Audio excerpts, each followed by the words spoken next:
starting now. Like, genius. I did keep in all of the shenanigans from last episode because I was just like, oh no, it's like that first 30 minutes of like, oh no, you poked me. Wrong side. Shit.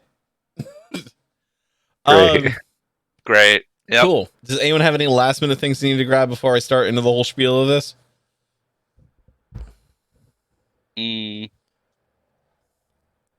Oh? I'll just let you know I did not get that short sword. I did not. Oh, okay. It did feel wrong. It's just like, he's right. It felt sad. That's what I mean. It's like, it does, you know, if you all buy the same gear, it doesn't make anyone unique or cool. It just makes them sad. Yep. All right.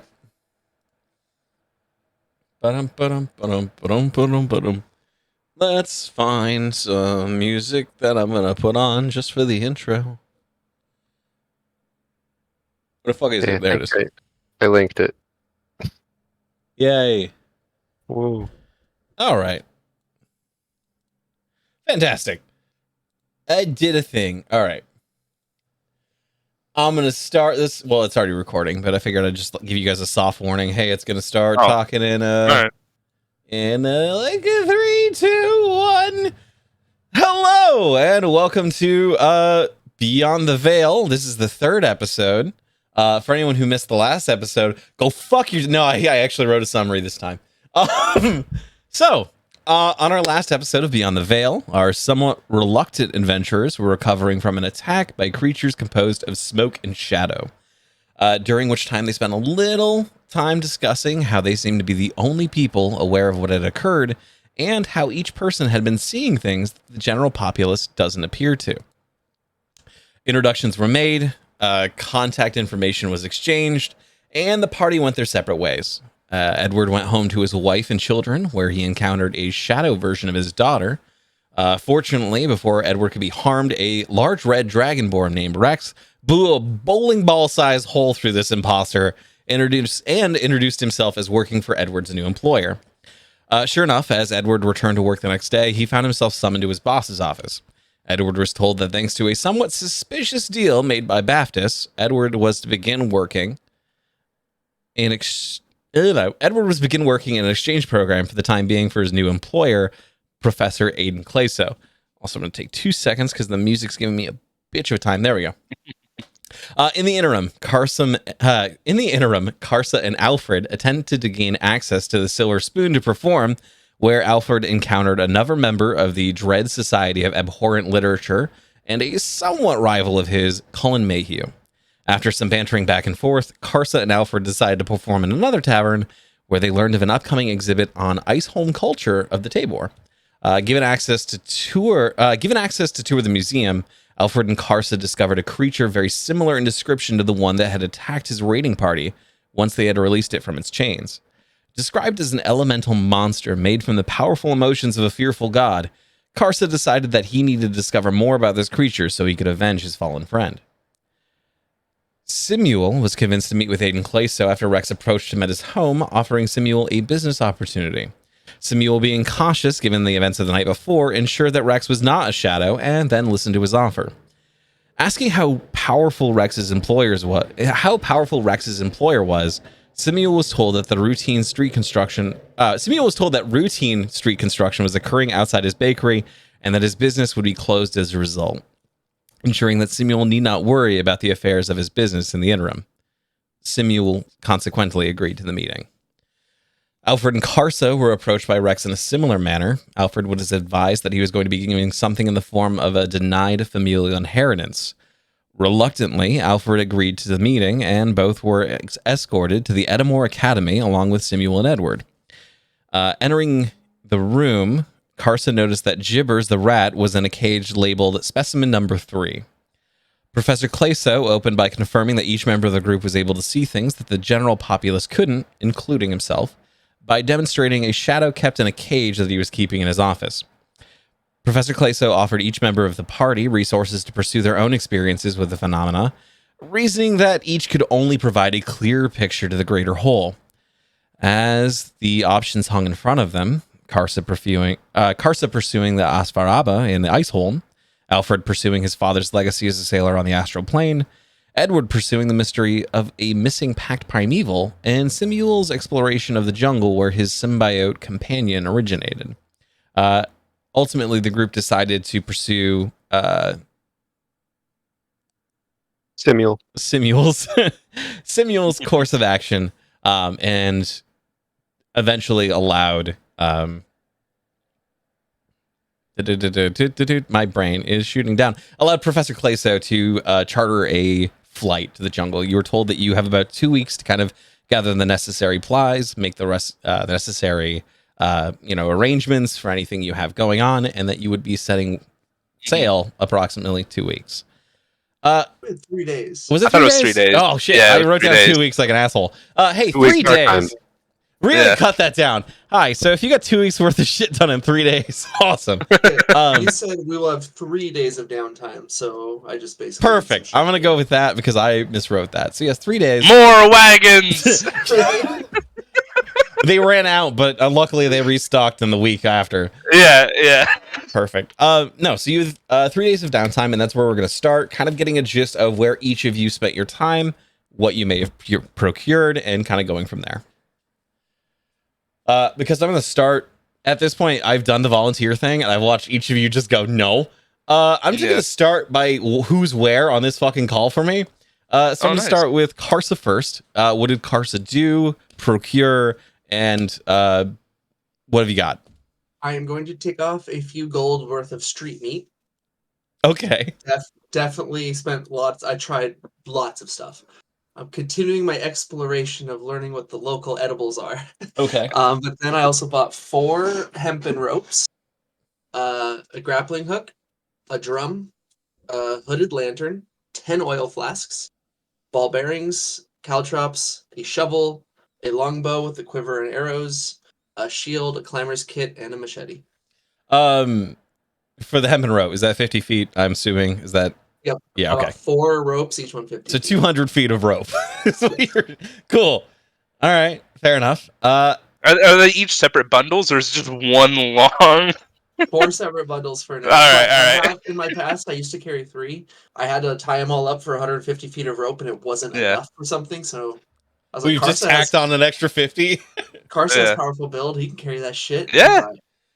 So Alfred. Oh wait. So for anyone watching, I forgot to mention, JR is not available to play Alfred this evening. So thankfully, Derek will be piloting Alfred mecha robot style. You won't hear anything as far as like character narrative, but at the bare minimum, if there is like a combat encounter or something happens, Alfred will be played by Derek. So if there's any questionable things that happen, chalk it up to just like head injury, like a temporary like fugue state. There we go. We have Alfred's items. Yeah. He didn't actually get me a shopping list, I noticed, so it's fine. We'll be all right. Two scribe kits and a safari hat. Is it what you picked up or what he picked up? Oh, what he picked up. Oh, he actually sent them? Yeah. He said it is a You just said it in our chat here. Hat. Yes, fashionable. Awesome. My argument for why he's going to be fairly quiet is because he's pretty hungover. Yeah, that's fair reasonable. Enough. Yeah. Okay. All right. And then that leaves us with Samuel. So, I bought a few interesting things, but before that, I made sure that everything was okay with my employees and my sister. Okay. Made sure everything was okay with my shop, stopped in, and everything is good, I assume? Yeah, so you do notice that per your arrangements, because you don't have the same kind of deal with Clayso as perhaps Edward does, there's no one really covering for your absence. Whereas in Edward's case, there is distinctly someone who is tending to the needs of his family at his home at any given time. In your case, no one replaces you at your job. So you do realize you have to pay your workers a little more because they will be covering a little more for your slack. Other than that, though, they're ready to go. The arrangements have already been made. You've already told them you're taking a leave of absence, however short. You're not actually certain how long it's going to be. But at bare minimum, you said 2 weeks. Let's play it safe. Okay. And I'd like to give my sister a little extra to make sure that Fat Chungus is going to be okay and well cared for. Just want to correct that as well. 2 months. 2 months. 2 months? 2 months. Playing it My safe. boy! Yeah. My boy's going to be Thin Chungus by the time I get back. Your sister will be looking after your cat. You haven't actually had to have your sister watch your cat before, so you don't actually know this is going to go. So if anything, you're more trepidatious about that than you are about the actual bakery. Bakery. Yeah, I know they got that shit unlocked. Yeah. Cat. We'll see how it goes. Yeah. And As far as items yes. go, I bought a nice pair of shoes or slippers, some would say. Okay. Do I have to go further into that currently? Yeah, I would, just so everyone's aware. I bought a pair of slippers of spider climbing.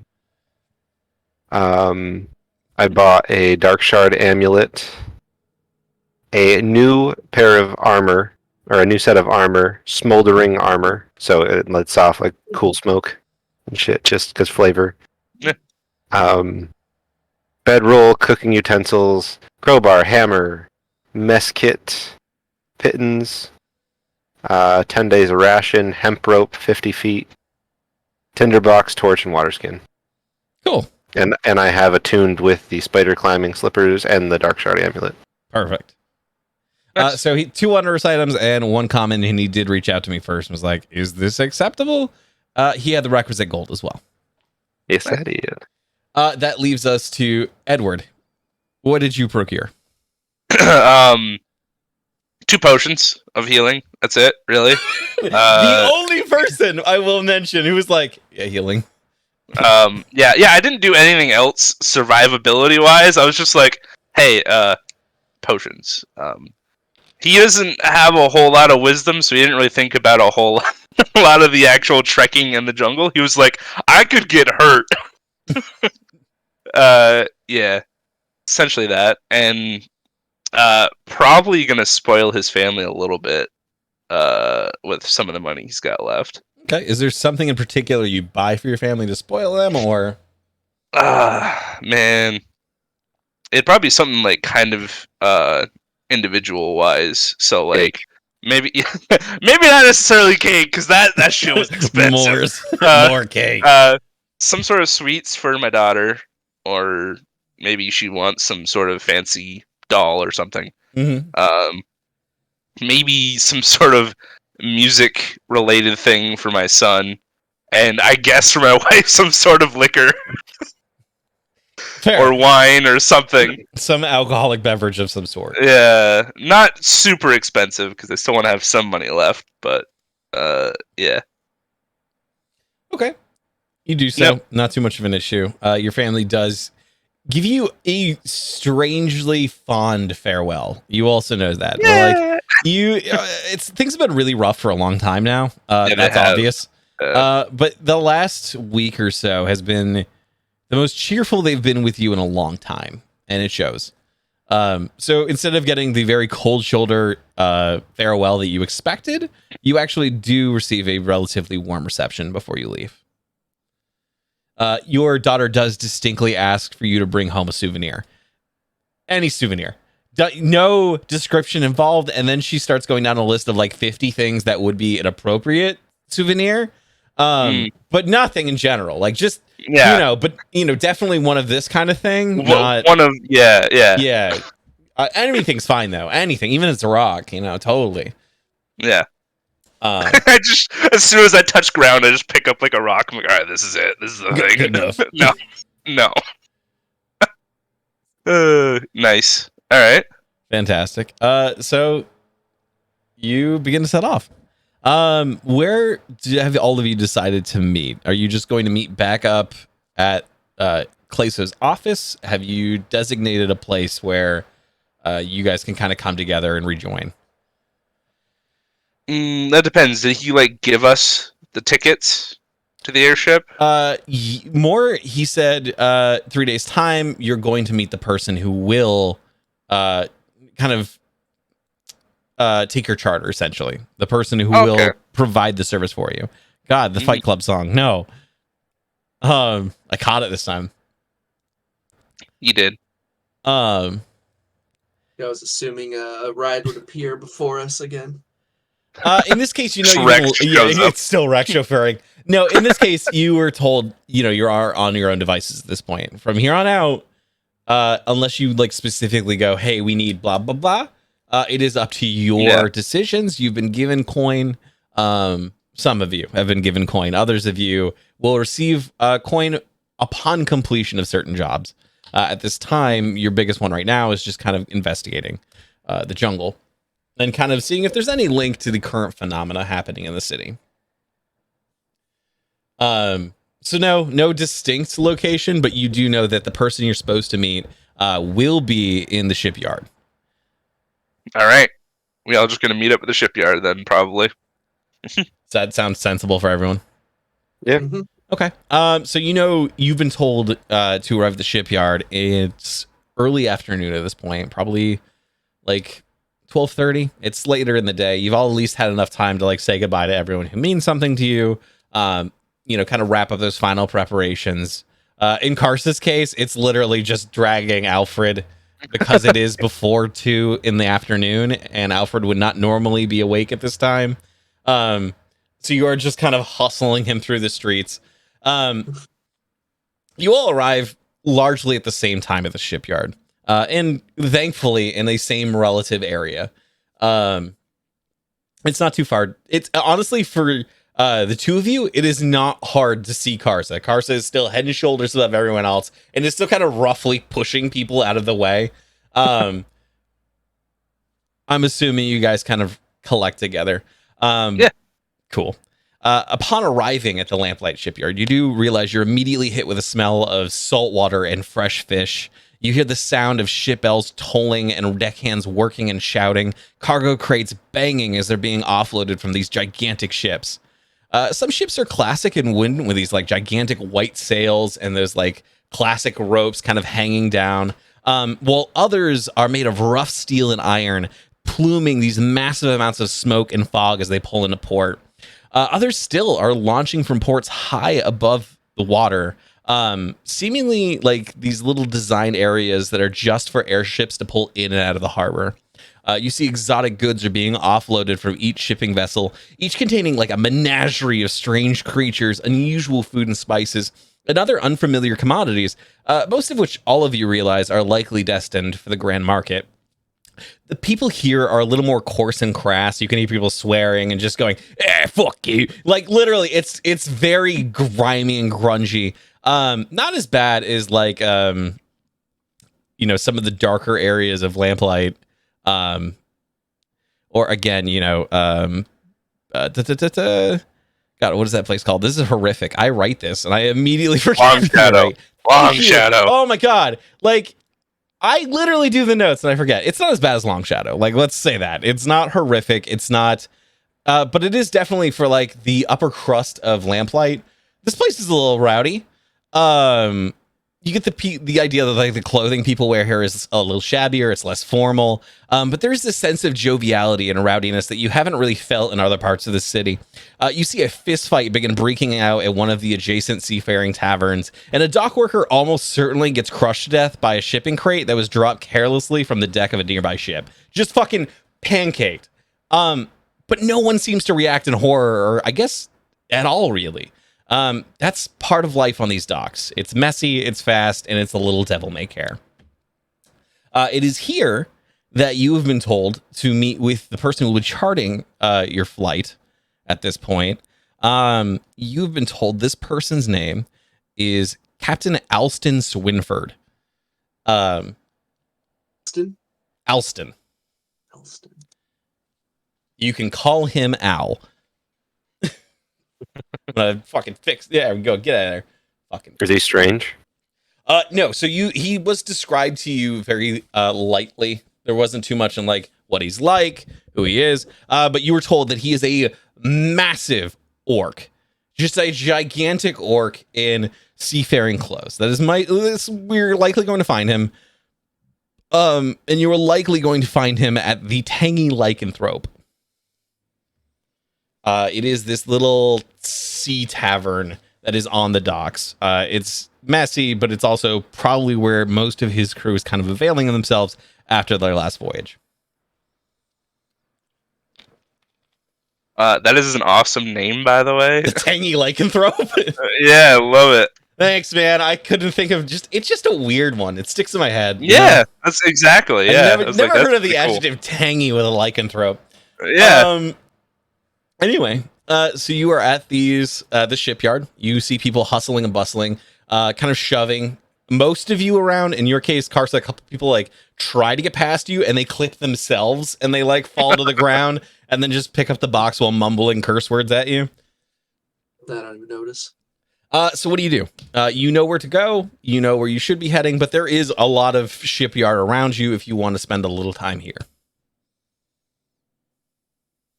What's there to see? Again, like it's a lot of people selling goods or taking goods off of things. Like not many people selling them here, but you get a lot of idea. Like there's a lot of middlemen merchants here. There's people selling fish, especially fish. Like so, you see there is a variety of seafood here that is like pulled straight out of the river at this point. Mind you, the way that this city actually works is that it is a river that kind of ends up into the larger part of the sea. Is there multiple? How many airships are there? So taking a look at them, there's not nearly as many as there are these gigantic sailing vessels. You realize this is more of a trade port, less of a what's the word? Less of a transportation hub. Like you get the idea that airships are still relatively sparse. You get the idea that like since they've kind of flown in, you've seen two very, very small ones and one very large one. And that is all you've seen in comparison to about, 5 shipping vessels. So 2 steel, 3 wood, and then, no less than 40 sailing ships. You get the idea, like a lot of the fishermen here are on the smaller vessels. The gigantic, giant trade ships are for, things that have come from around the world at this point. Okay. I guess Karsa would, unless the other two head towards that Tangy Lycanthrope, which, by the way, he's very much interested to see if they have lycanthropy meat for sale. But mostly, he's not usually around ships, especially for the air type. So he'd mostly just be kind of fascinated and staring at them, trying to figure them out a bit. You do remember, like, with a pang of, like, stomach cramps, that Karsa has been at least historically mentioned to be slightly motion sick. So looking at some of the vessels just kind of weaving up and down in the waters, there's like this tinge of but so are there specific things you're looking at or that your Karsa is specifically interested in, or it's all new? Okay. It's all so you're just taking in the sights. Like how do they like the airship, especially if do they hover or they land? So it's a little bit of both. So you notice like the way the ports actually work is it seems like they secure them into place, and it does depend. There are a variety of different airships and different types of airships. Some you see have these gigantic wings that kind of flap that are made out of like wood and stretched cloth. And you see others that have like gigantic balloons that are shaped almost just like regular sailing vessels. Some of them have propulsion devices on the back of them. You get the idea that like the same aether flame that kind of runs through the city is most likely used in the design of a lot of these transportation vehicles, because you don't actually need to be connected to a source of aether. It's more of like a synergistic kind of magic. As you saw with like the vehicle, it's a perfect example of the vehicle last time where it opened up this little pocket plane and produced the flames and energy necessary to make the engine move. A lot of these airships work on the same principle. There's Karsa just looks at it all and goes, huh, more sorcery. It's just 100%. Yeah, it's just understand it all. It's definitely one of those, like, there is a deeper understanding to be had here, but even just the shallow information that Karsa has is like, that's impressive. That is something interesting and unique, and certainly uncommon among your people. In your case, you've had people who have been trained in flying, but it's by using creatures, by things of flesh and blood, things that live and that a rider is manipulating like you would a horse or cattle. Like it's not something on this scope and scale. And in your head, an invasion party with a ship this large would be game changing. Like being able to just take infantry this way, whole other way of combat. Bunch of Teblors dropping off of airships. Exactly. That is the first thought you have, where you're like, wait, it's like one rider per wyvern, whereas this is like there's 20 men on that one ship, and they're in comfort, in leisure. Some of them are sleeping. Like, you just can't do that. I'll look at you two. Do you know how to take these things down? You know, if it ever gets there. Nope. No idea. Interesting. A quick question. Yeah. Does my stove work off the same like planar technology? Yours is actually combustion. It is using. Okay. So in your case, it's an aether line that is pumping gas from another source. So while a lot of these places are like, it's kind of the same principle, but not quite. Whereas these are a little safer, just because they're not like. It would be bad to have an airship filled with combustible fuel, right? Like, we can all agree that's a terrible idea. What? No. So you get the idea that in your case, the combustion happens in your store because you need that close proximity heat to make baking make sense. Whereas, like, for these vehicles, the combustion is actually like it happens somewhere else, and they're just catching a lot of the excess energy that is coming from it. So in your case, combustion local, their case, combustion further out. Cool. It depends on the ship. Some of them do have like combustion sources, but they're not attached to the delicate parts of it. Like some of the balloon ones will have a stove far, far below located in the actual ship. But then some of the actual runes will capture that energy and put it into the balloon.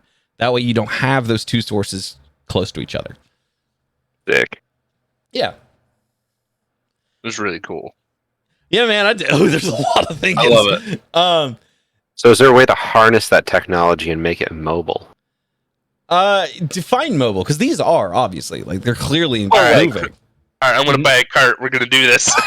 Well, like let's say like make it handheld and like You is get there, the like weapons.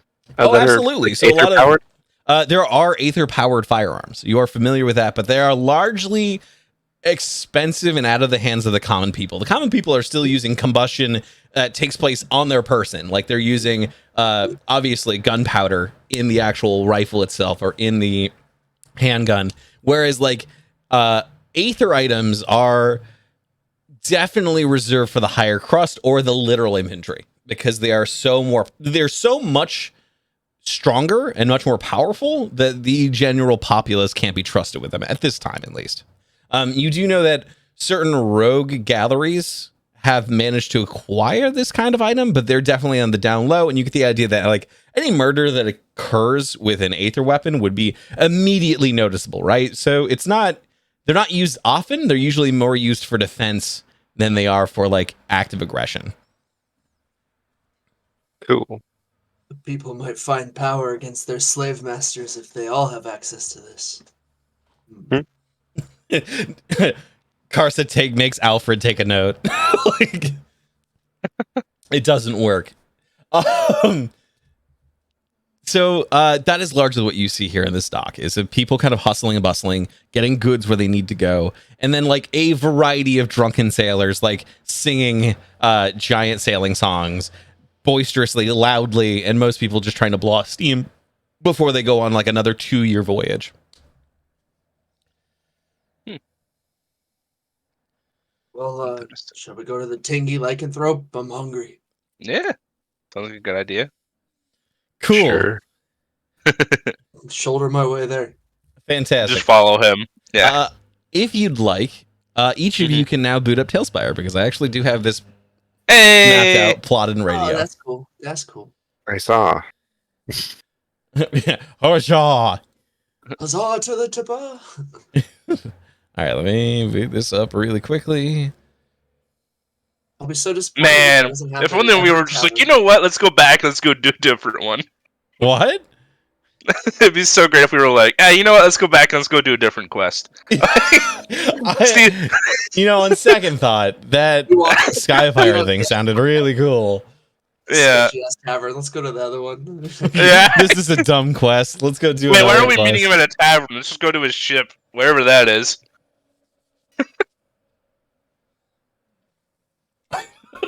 Let's just sit. He will squat on his ship and wait. Yeah. Oh, I'm gonna have to figure this one out, aren't I? It says waiting on GM. Yeah, I haven't pulled it up yet. You hold your horses, sir. Come on, GM. I will slap the tits off of you, boy. Alright. That's a lot of slapping. Whoa. Whoa. Got a lot of tit. Whoa. Okay.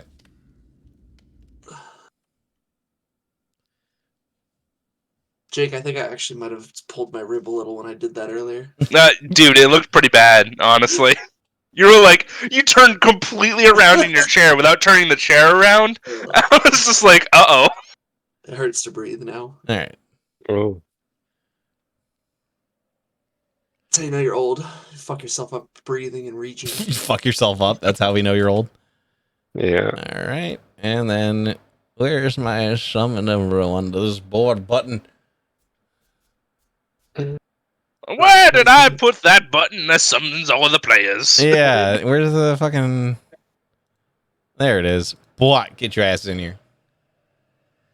And I can remove this little... Neat. Well, there we go. This is actually... I think you got a leak somewhere. Why? There's water everywhere. What? So this is like further down the docks. I didn't actually build out the rest here, so go fuck yourself. I just wanted this little portion. That's fine. I mean, how dare you not build the whole harbor? You son of a bitch. What if we wanted to explore more than just this? You might. Don't worry about it. It's Life fine. is just a tavern. Oh, you give us 2 rafts? Is that what we're taking to get to the jungle? Yeah. You're gonna take those 2 rafts. It's gonna be great. So you arrive at the Tangy Lycanthrope, and you realize it is this little tavern off the side of like the actual docks itself. It's built into the water. You get the idea that like the way the tavern works is that because you can kind of see underneath the docks, you see that people are actually keeping the casks of liquor underneath. So if they want something to be like super chilled, they have it available because they're just pulling out of the cold river water. So it's always like, oh, I just realized I'm putting you guys over the gameplay like a dunce. All right. Oh, it doesn't matter because I'm just gonna fill this in later, I think. Well, we'll figure it out. All right. So you see, the tavern itself is like literally on the water, and you hear among this place more than anywhere else that you've seen so far on these docks. This place is fucking rowdy. There are people shouting and singing like sailing tales. You do also notice I need each of you to make a quick perception check for me. Uh-oh. Oh shit. Uh-oh. I think I'm terrible at. 11. Well, fuck. I can't click on perception on Alfred P. Wells. Wait, what? It doesn't work? No, I'm not. It's not clickable for me. It's like I don't have control. I guess just roll a d20 and I was add gonna say roll whatever. a 20 and just add. In his case, here's what I will say. For Alfred, we're not gonna have him do skill checks. He's entirely separate. You don't have to worry about that. I feel like that's, too much for you to juggle. I don't want you to have to deal with that. Alfred is just purely for combat if you need him. Okay? Sure. So what's Karsa get? 16. And then we heard Edward's, right? Edward was 11. 11. Samuel, what'd you roll? Do we need to talk about it? Yeah? It's pretty bad. I'll It be is honest. the worst, actually. It is the actual worst.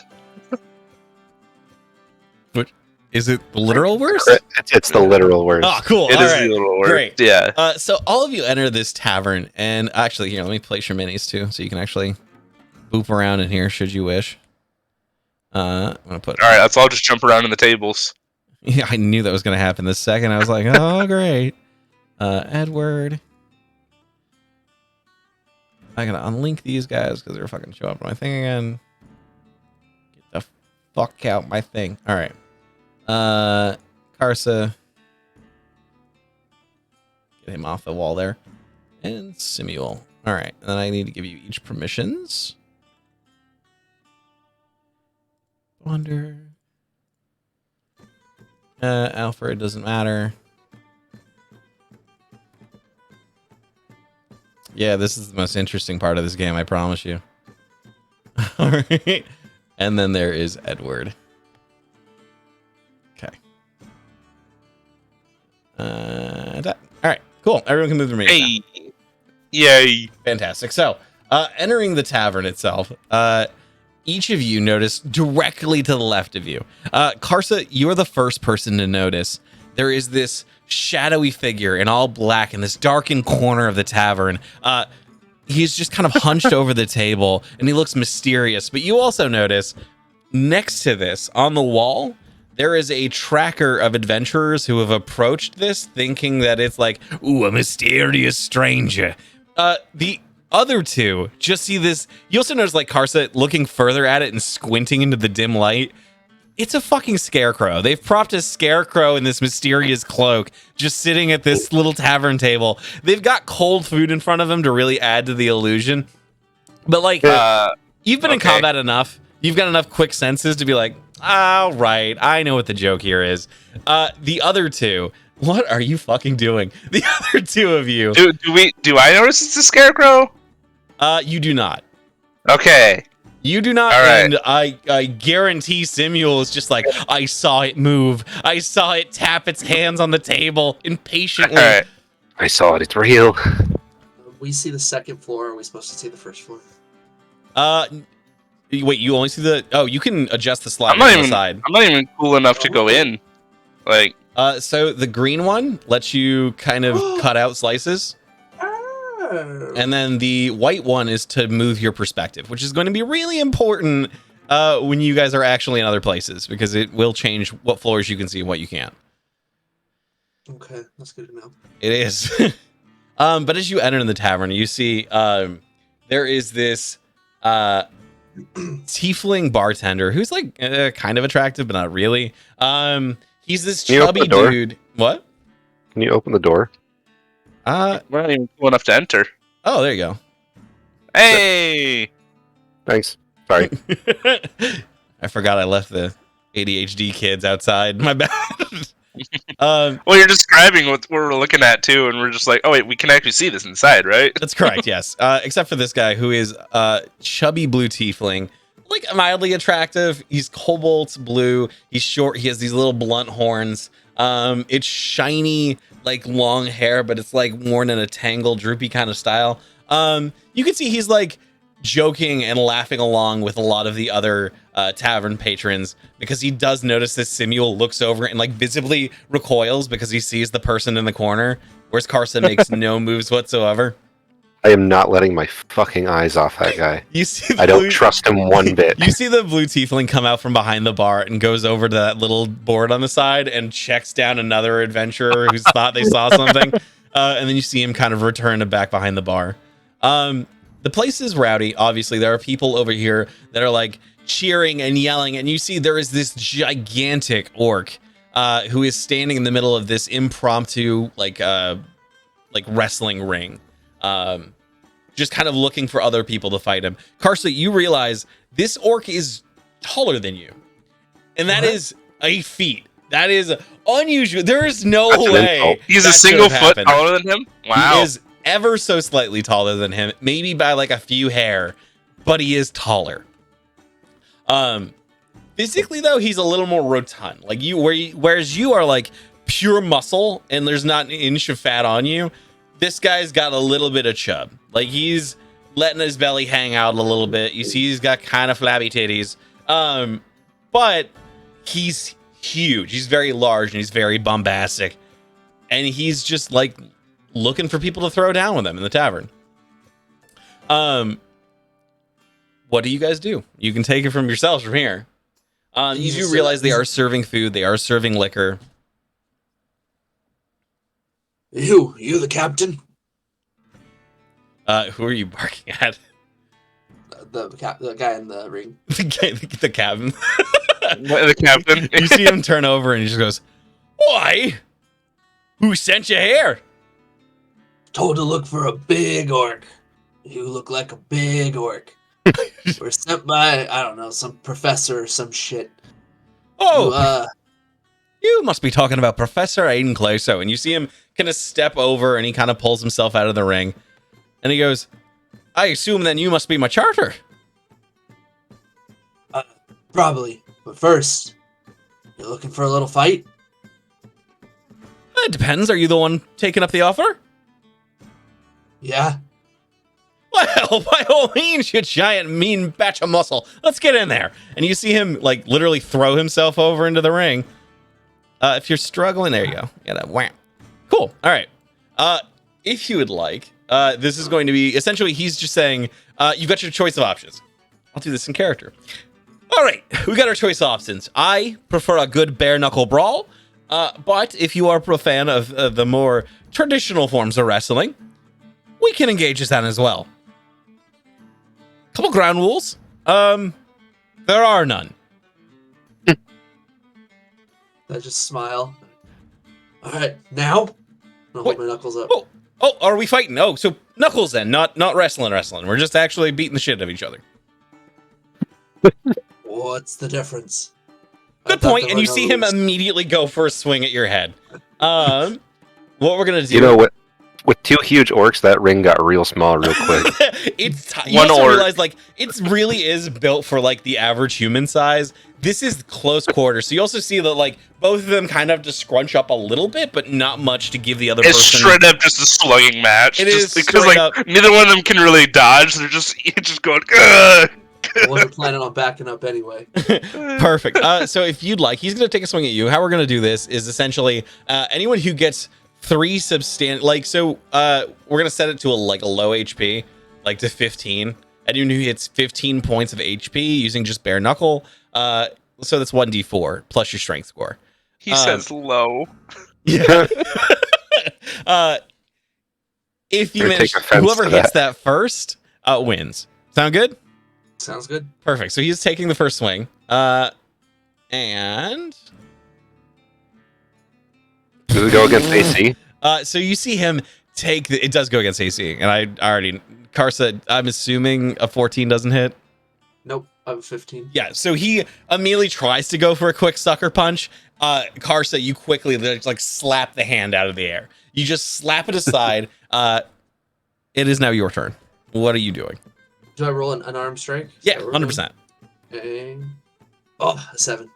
A 7 total? Okay, so you slap it there. What were you doing? Were you gonna punch? Were you gonna like throw yourself at him? First one was a punch. Okay, cool. So you slap his punch out and you go for like body blow, and you see him just weave out of the side, go for another one, swings at your face. He is going to miss with a 3. So as he goes for the face, you just duck down a little bit, make your attack roll. I'll come back up with an uppercut for a 16. 16 hits, absolutely. So you, as you kind of go down, weave back up, you just pop up, hit him right underneath the chin, and he takes a D4 plus 3. You said? That is correct. A 6. Oh, 6. So you clack it, and you hear the teeth chatter as you pop them up. You see him recoil, throw against the rope, and then take that momentum and charge back at you. He looks like he's gonna try and like hit you in the stomach with his head. Oh God, yeah. Does a 19 hit? That hits. Fantastic.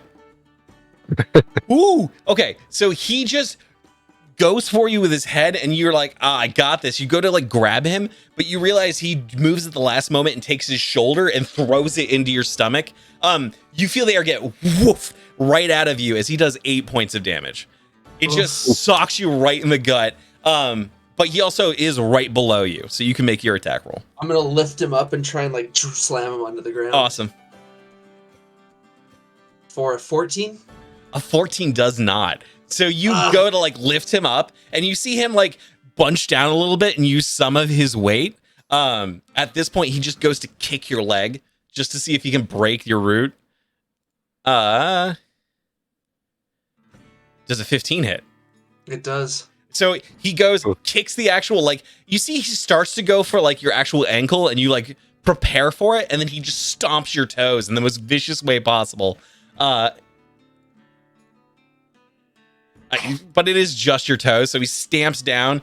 You take 3 points of damage in this one. 4. But that leads you right back. Yeah. All right. Kick his ass.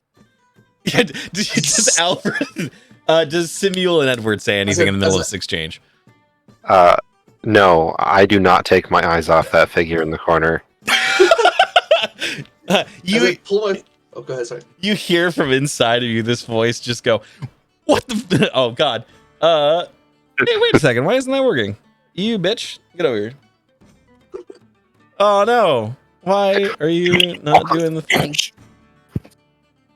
Is it this one? There you go. There we go. Yeah. So you just hear from inside of you just go, "What the fuck is that?" As you're staring in the corner, you feel it recoiling in discomfort inside of you. Whatever it is just deeply afraid as you are, because it kind of feels that you're afraid and you feel reverberations of your fear hit it, and it just comes back in more fear, and you just like starting feeling yourself on the like verge of an anxiety attack. Meanwhile, what? Meanwhile, what's Edward doing? Out. Oh, Edward too. Edward, you're muted. You're muted. Sorry, I've been coughing and blowing my nose. Edward is definitely cheering Carso on. Fantastic. Oh my god. We can't breathe. That was hilarious. All right. So essentially, he stamps your toes, and what do you do now? I'm gonna pull my toe out, grab his head, and pull it into my knee. Oh God. Yeah. Okay. Make a roll. 17. Oh, 17 hits. Roll damage. And another 6. Oh God. Yeah. So you immediately just pop. You hear a sickening crack. You get the idea that like you haven't like broken anything, but you realize like you hit his eye patch into his eye, like his socket. So it does make this sickening like sound as you kind of like sink your knee into it. He kind of rolls backwards. He starts breathing, and he just kind of goes, "Oh, this is much more of a fight than I thought it would be. All right, you're a bit of a scrapper yourself, are you? And I'm transporting you." I'm gonna spit out a little blood and just hold up my hand and do the. All right, point me at it. And he goes, "Arr!" And he just charges. And this time he goes for like a gigantic kick. He's trying to kick you off of the rope, like as a Hail Mary to see if he can get you out of the ring. Fuck. Okay. So that is 23. Oh, that's So gonna do he it. just I like fucking- that. he barrel kicks right into the chest. Fuck. All right. So it does a single point of damage. So that plus 3 is 4. So it does 4 points of damage. Is that does that cap it? Yeah. Cool. So that last kick, he just pulls himself on the rope, runs over, barrel kicks your chest, and just throws you over the ring. And you just hear someone in the corner just go, "That is a TKO! He's taking him out!" And you just see the entire tavern go, "Whoa!" You see like another person, there's a separate board tracking how many times this guy has kicked someone's ass out of this ring. He puts another check in. But you see him breathing heavily. He's panting. He like leans up against the capstone as you kind of pull yourself up to your feet, and he just goes, "All right, Ed. Well, you ain't too shabby. And normally we pay we make people pay a protection fee for our services aboard our ship. In your case, we might have to waive it for you. I didn't actually quite catch your name." I spit out a little more blood and slowly stand up, rub my chest. Karsa. And you? Carsey, the name is Captain Elston Swinford, and it is a genuine pleasure to make your acquaintance. You see him kind of hold out a hand to kind of lean you up a little more. Well, Captain, what's your drink? Me? Oh, in this place? I'm a fan of Underdark Brandy, but if we're looking for drinks in this little place, there is nothing better than a green claw stout. 2 green stock clouts. What? He looks over. He's just like, "Did I hit you too hard? Are you all right?" Bit my tongue. All right. And a scallop soup on the table. You see a couple of people like in the back start grating together things. He pulls you over to a table and he just goes, "All right, so you're my charter. Fair enough. When do you see us sailing out of here?" Hey, no. Oh, certainly. We can go today. You know, I just like to check in, make sure everything's in your favor.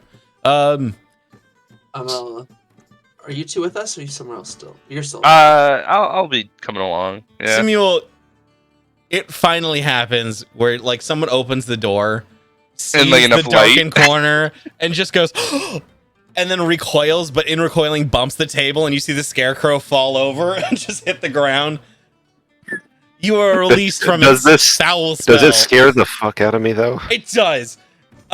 Genuinely, you notice like a hand you did not control clenches and gets ready to fight, and then you feel it release immediately. Oh, okay. I just love how you were looping into each other's fear. That's great. It's a cycle. It's just two people going to each other. It's a screaming goat hanging out with a fainting goat. Yeah. Absolutely. So you see him kind of sit down at the table. You see food is delivered. They do bring these large bowls of scallop soup, and you do also see there's a small cheese platter, which is lovely. Nice. He kind of sits down and goes over the details with you. He does let you know that this is often 1 month, 2 month journey. It's not going to be quick. You are going to another continent. Karth is not close. As for like protection fees, etc., you know, this isn't most of your journey. Not going to be dangerous. Not worried in the slightest. Not worried in the slightest. You see, airships don't get bothered too much by other traffic. Just not a thing that typically happens. Sure, you'll see your occasional, your wyvern. You'll see a wyvern floating by. Maybe a dragon if you're lucky. They usually stop and say hey. The more vicious chromatic variety may ask us to pay tribute. We have tribute on board for just that occasion. You are engaged. You're instructed.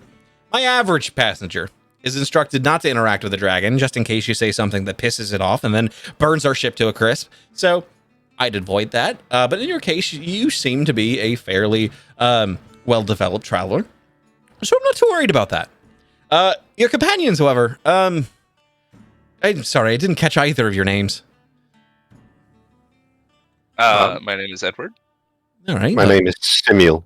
Pleasure to meet your acquaintance. Your companions don't seem to be as what's the word? As world weary and traveled as you are, Karsa. So again, for you gentlemen, don't talk to the dragon. Don't piss off the dragon. Just, kind of keep to your own if you would. We may need your help across the ship if things happen. We do have certain emergencies that occur. How do I put this? Our fee is non-negotiable. It stays the same whether or not you live or die. Your benefactor has already paid for this one up front, thankfully. So there really is nothing else for you to do other than guaranteeing your own survivability. In the spirit of that, I advise you not do anything that would risk your health or well-being. My crew will not go out of their way to keep you alive, is what I'm saying. We'll do our best to make sure you get to your destination in one piece, but ultimately your safety does fall on your shoulders. Is that understood? Yes. Fantastic. Got it. When we get on the ship, I'll introduce you to everyone. We'll kind of go over what the safety procedures are, so to speak. Past that, though, it seems like it's going to be a fairly quiet journey. Do you need anything before we set sail? Provisions? Have you taken care of everything? Everything's all set. We could leave, I'd say this evening, or after lunch, I suppose, if you're that vested and get going. I have everything I need. As far as I know, I do too. Same. All right, fantastic. All right. Well, if you are so interested, how about we enjoy lunch here, get to know each other a little more, and, we'll go to the ship right after. How does that sound? Sounds good to me. Fantastic. Barkeep, do you have lycanthrope meat? You see, you see the chubby little tiefling just kind of go, I don't know what lycanthrope meat is, and I'm scared to ask. What? Don't either. Probably What? just be rat in a place like this anyways. We've grilled rabbit. We do have a mystery meat stew. Isn't the name of the place the Tangy Lycanthrope, and they don't know what a lycanthrope is? Well, he doesn't know what lycanthrope meat is. It's a bit weird. That'd be like if I yelled across a bar, I'm just like, hey, you got any human flesh here? No? All right. It's just a bit odd. But they do have they do have a fairly substantial menu. It's not large. You're given like some of the food and wine options. There is only a couple of wine options. You realize this place is not meant for like the bougie upper class. This is more like sailors who are kind of getting out, either from a voyage or about to go on one. So the food here is very hearty. It's very sustaining. The ale and alcohol is of a higher ABV than you would normally find. Nice. The only wine they have is a Fractured Cloaker Chardonnay. Interesting choice. You realize that like it's for anyone who takes a quick investigation of any person who has been bold enough to order this. It is a poorly made white wine with flavors that are both bitter and vinegary. It's a choice. It's certainly a choice. They do have a specific drink that everyone here both is familiar with but never orders, called the Salty Surprise. You realize like it sounds heinous, but at the same time, it is literally just a shot of alcohol with a fresh oyster. Thus the Salty Surprise. No. It's a weird chaser. People swear by it. Most people don't want it.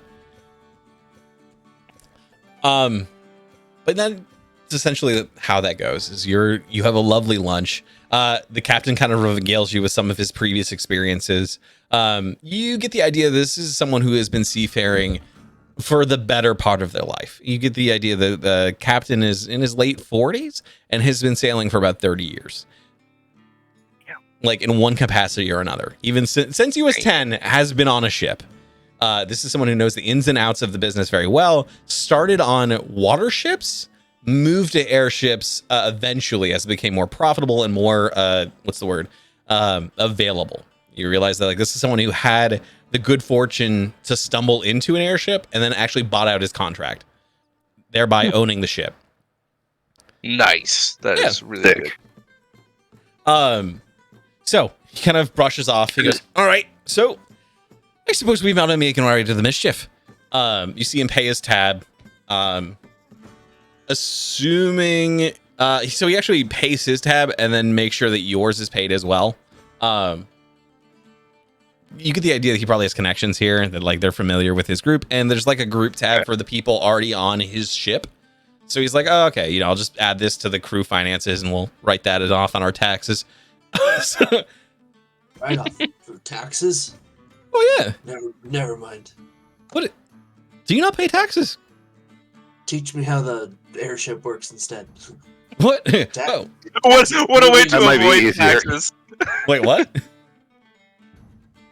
That's hilarious. It might be easier to teach them how the inner mechanics of the ship works. Actually function over taxes. Fair. So you see him just go, all right, well, fair enough.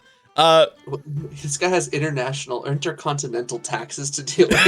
Yeah. Oh God, laws. You have to convert your currency from your any profit made. There's actually a fine if you pay your taxes in Electrum. They're just like, get the fuck Oh out my of God, here. that's great. Nobody takes this. Yeah. All right, Oh, fantastic. dude, that was cool. Your glasses caught just enough green light to make it green screen. Yeah, I know, I hate it. Alex, you saw it too, right? Yeah, I did. I was like, oh.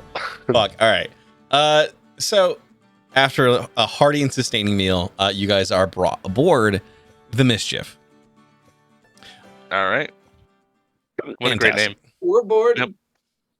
We're boarding.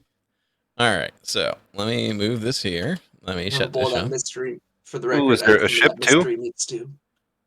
You don't even know yet the amount of shit I have done over the last few weeks. All right, let's see. I've got his bathroom real quick, so I'll be RB. Okay.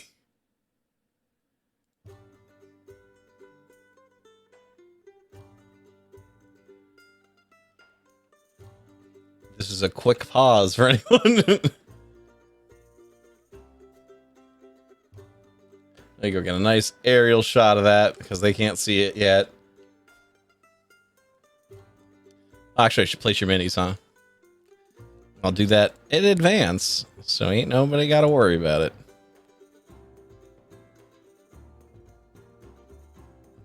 I should probably put your battle form down instead of just in case. Hey, by the way, yeah, your battle form loaded there, Alex. Sick.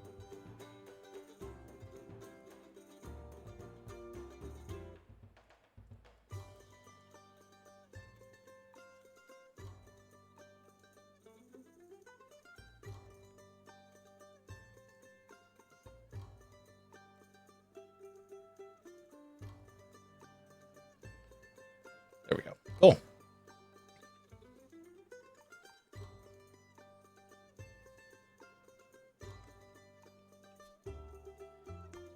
Whoa. Longest break ever. Wait, what'd you whoa? That's a big ship. You haven't seen it yet. I'm looking at it right now. Oh shit! You can just get over here? Yeah, dude. Oh god damn it, Alex! I'm not looking at it.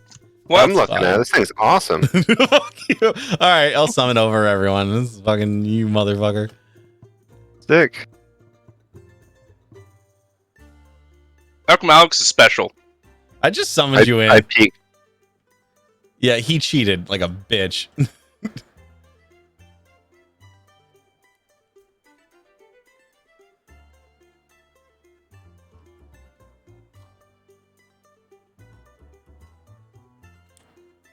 So this is a sky ship? It is That's fucking rad. a one of many. Did you make multiple sky ships? That may be important later. We'll see.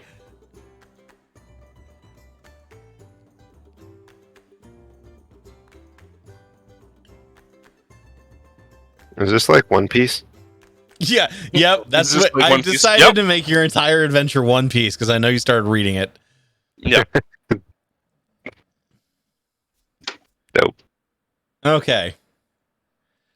So, you all find yourself aboard the Mischief, and it is this gigantic sea ship that has these large, giant balloons kind of suspending it in the air, or is, presumably going to once you're released from the dock.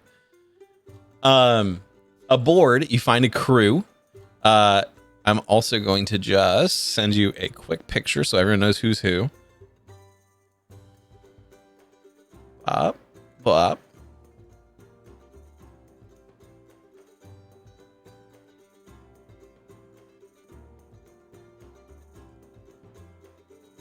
There we go.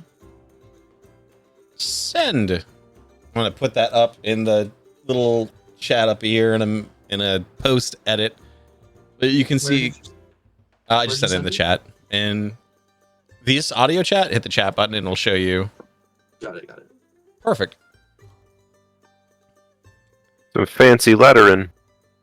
I'm a fancy lettering boy. Okay. I can't read no fancy lettering. God damn Yeah. it. All right. The fancy lettering is hard to read. Squinting and zooming in.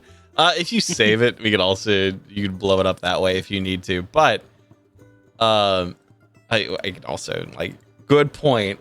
So you see there is Egbert Hobbs, who is this large, looks like an Aarakocra.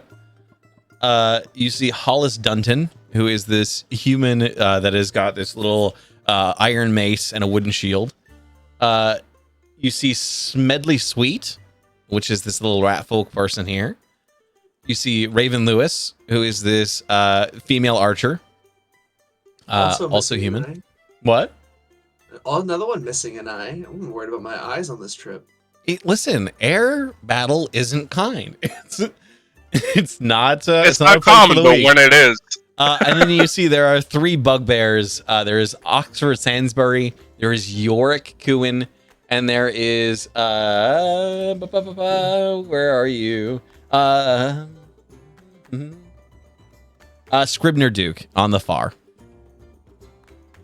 Is that the one on the left? Does that one also have an eye patch? Oxford? Yeah. It looks like he does.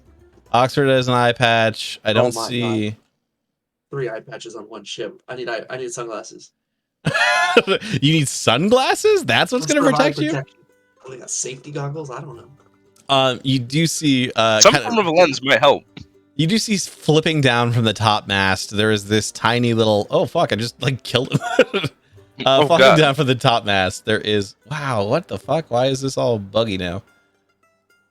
There we go. All right. Flopping down from the top mast. There is this little mouse person who kind of flops in front of you. You see at this point, Alston kind of looks over and just goes, "All right, and that is my second command. His name is Remington Brewster. He will be attending to your needs on the regular basis, should you require." And he goes, "It's a pleasure to make your acquaintance." Kind of shakes each of your hands. In your case, Karsa, his tiny little palm just kind of shakes one of your fingers. It's a very, very tiny boy.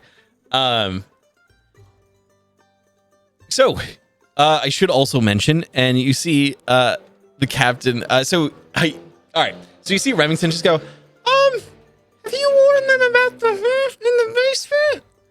And you see Captain Alston just kind of go, "I have not warned them about the hurt in the basement." About the what? Should we?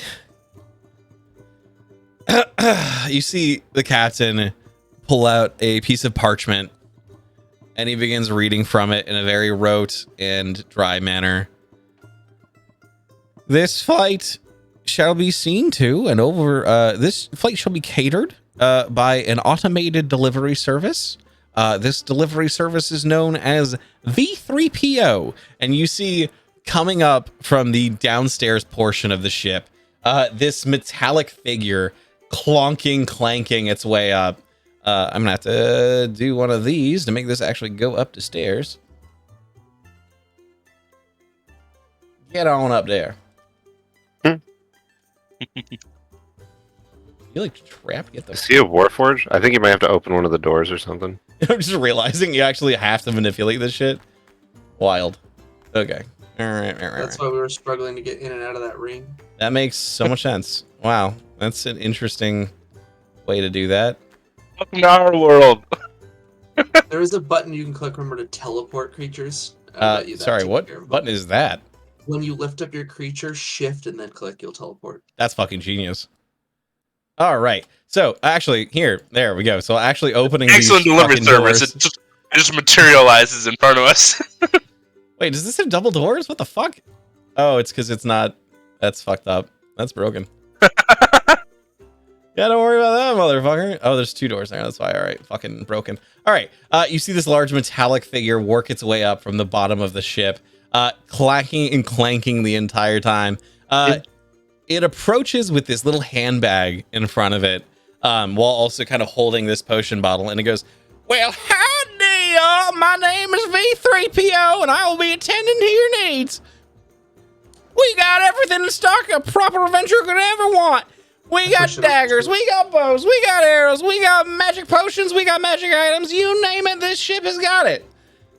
In my handy little travel bag." You see him open the bag at this point, and he pulls out a gigantic, I mean like massive, he pulls out this giant pike and then sets it in front of you. "We got everything your adventure and heart could ever need.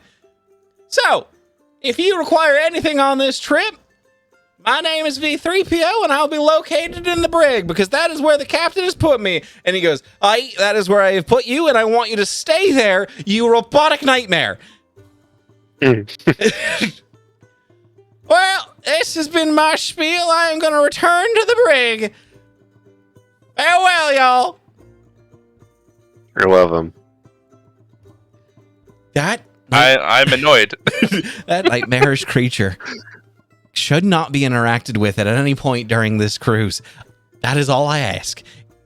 I just want you to leave that alone. Sound good, everyone? Sure.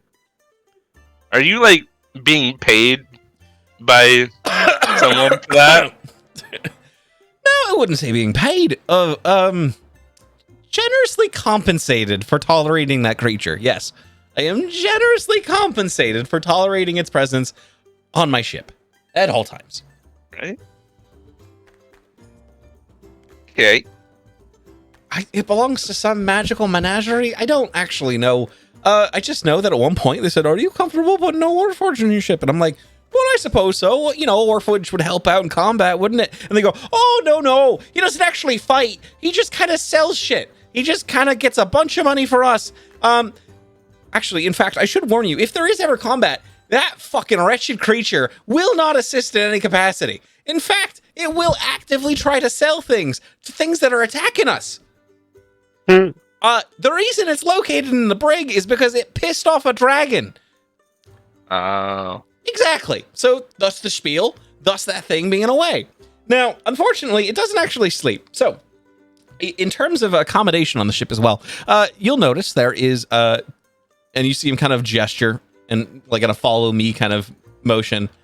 All right, so if you follow me, you just pop this creature back in where it belongs in the heinous bowels of the ship. So if you follow me, let me just put him in there. You get it. You get in the fucking break. There we go. But all right, let me grab the captain. Yeah. That is my dog choking. That's what you get for licking yourself. All right. So you see him kind of gesturing in a come here fashion. He goes, all right. So you'll notice right here. No. Master Karsa this way. I don't see him. Where are you? Oh, there he is. Yeah, he's right next to you. There are these two chambers. This is for me. And this is for Remington. This is where we sleep. Below this is where you will be located. We actually do keep this creature. They put him in the wrong room. There you go. He resides down below in the brig. Fucking Simul just flying everywhere. I found a way to get into the locked room. There we go.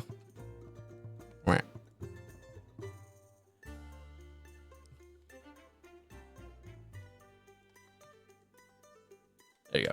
You go there. Okay. So as he kind of gives you the tour, he says, all right, and if you follow me down these stairs, did I just grab Karsa? I did. Mm-hmm. There you go. I'm going to yank him down these stairs into the bowels of the ship.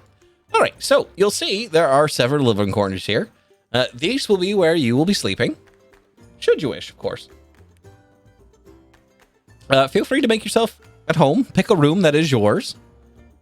I should move Alfred to one of these, so whoever doesn't pick whatever room, you get that one. That is the process of elimination on this ship, god damn it. Since you love him so much, do you want to be in a room near him? Near V3P over there? Or Vipo? Oh, he's right there. Vepo? That is where the brig is, yes. I do not. I'd rather be right here. I don't know. Are we able to open doors or no? There you go. I don't think we can. That's fine.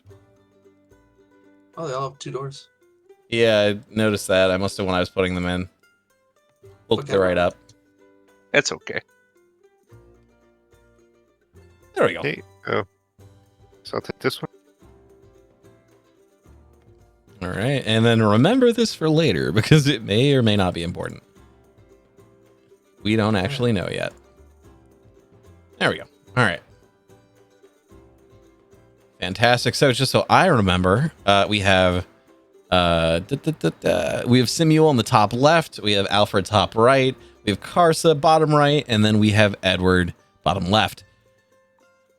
All right, fantastic. So if you come on this way, as far as features go on the ship, You and I look at the ship in different directions, apparently. I put it in the. You're correct. You are looking at it from back to front. I was looking at it from like, hey, from this position of where you'll likely be looking at it. As a person who designs these. All right, so you'll notice in these sections we do have underground cannons. Should you require them, something ever prompts the need.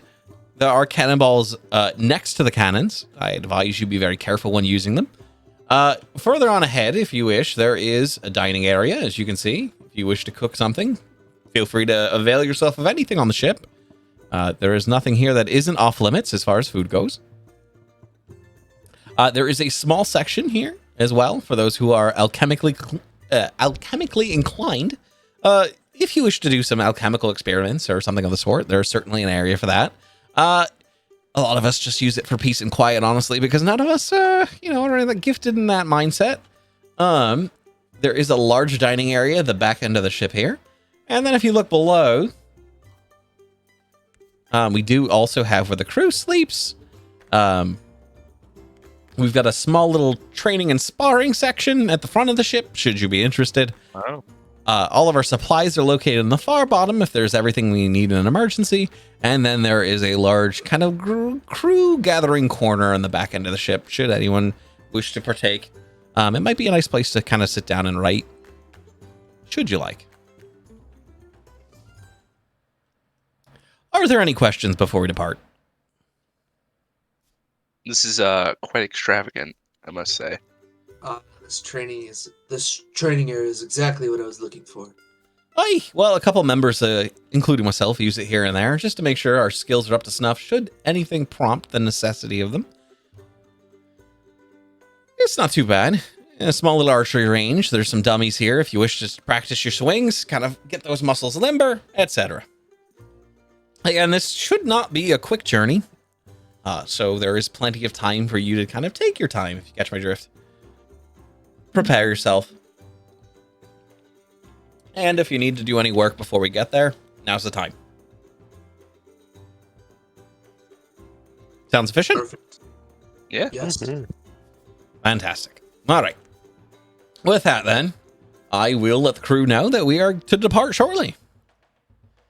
And you see he kind of leaves each of you to kind of do your own thing on the ship and kind of go where you want before it starts departing. He has warned you that they will give a warning to everyone when it does begin to leave.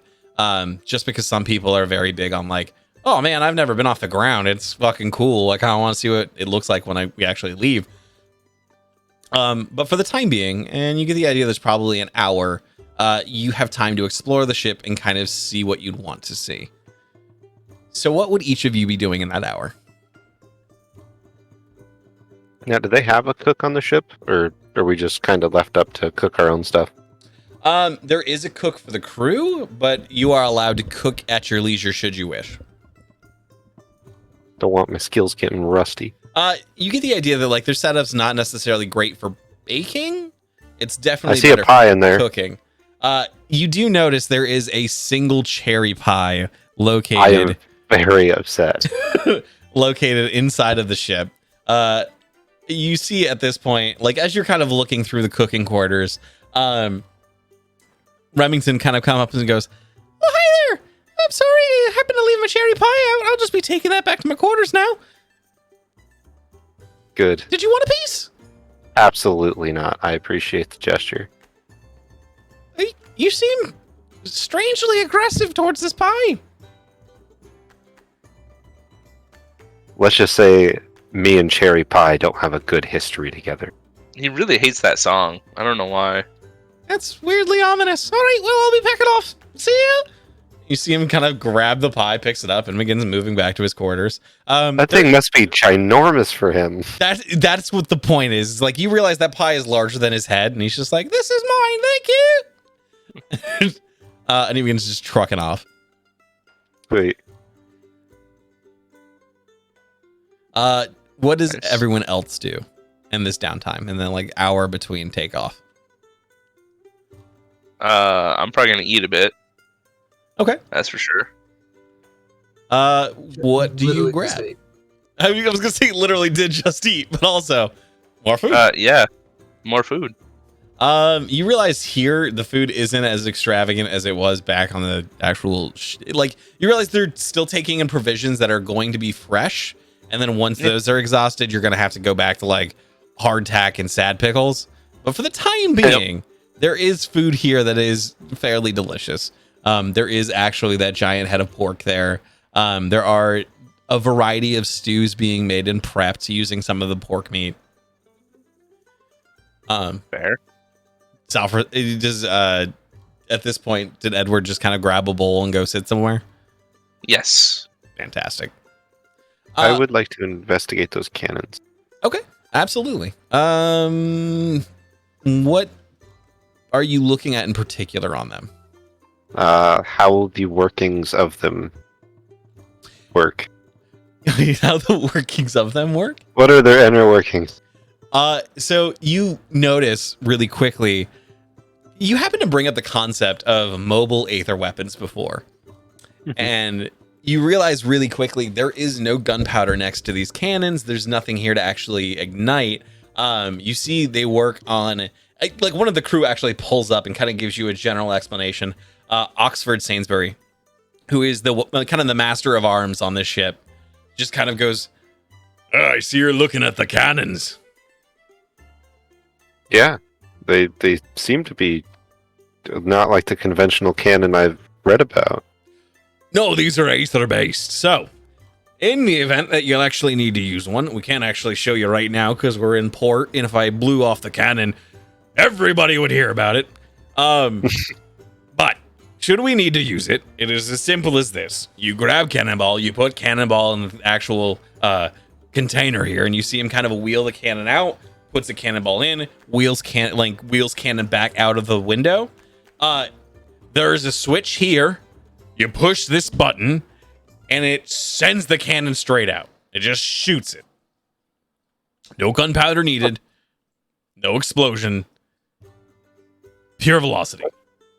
That's amazing. That is the nature of aether. In this case, it just takes that entire, from what I'm told, let me say this. I know exactly what he was told. All right, so he actually starts giving you a detailed rundown of like essentially what it does is it takes the conservation of energy from a reaction that takes place somewhere else and just hits the ball with it like a giant pinball. Essentially, these work on the same principle that a pinball machine would, is that a plunger that is filled with conserved energy punches the ball and the ball shoots out of the cannon.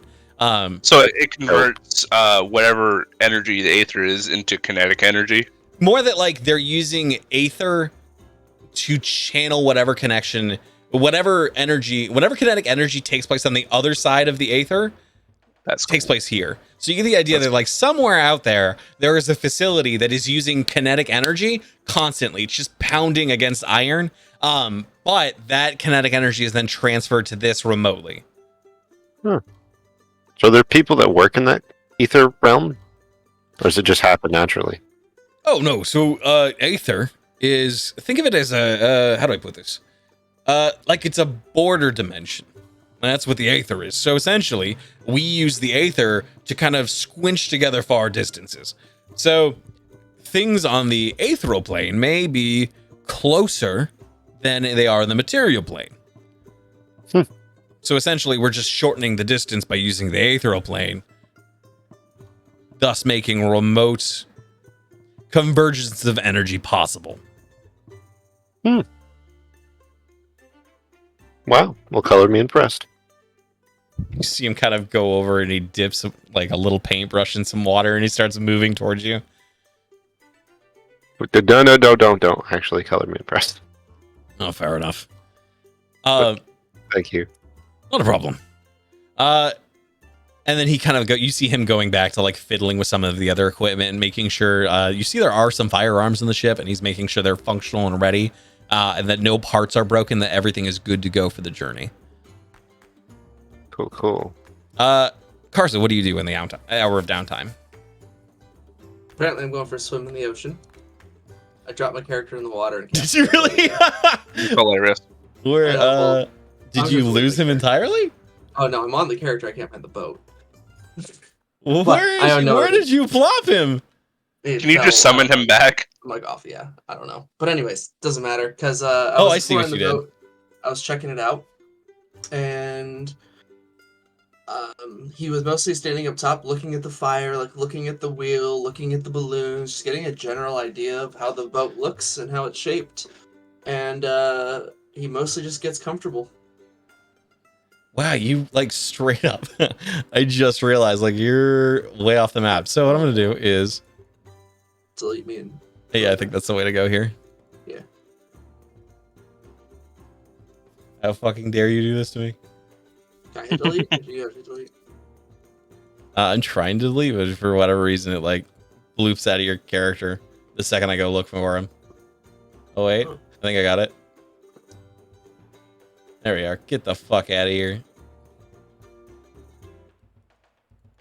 There we go. All right, let me just put you on the top of the ship. Call that a win. He was real into that song, Into the Ocean, End It All, Into the Ocean, End It All. There we go. All right, you're back on the top of the ship there, Karsa.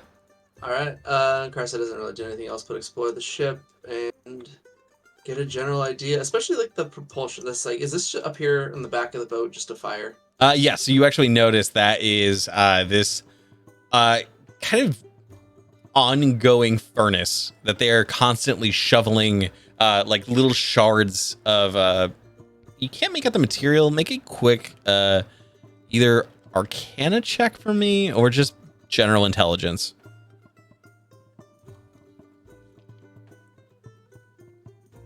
13. A 13. You can't identify what it is. You don't actually have a word for it, and you've never seen it before. But you notice they're the little crystalline shards that they're shoveling into the actual furnace. And much like wood would, you see it every time it like hits the flame, it just kind of adds a little more energy to the reaction. But you realize, like, compared to the material that's being put in, it's adding far more energy than what, you know, this equivalent piece of like timber or wood would.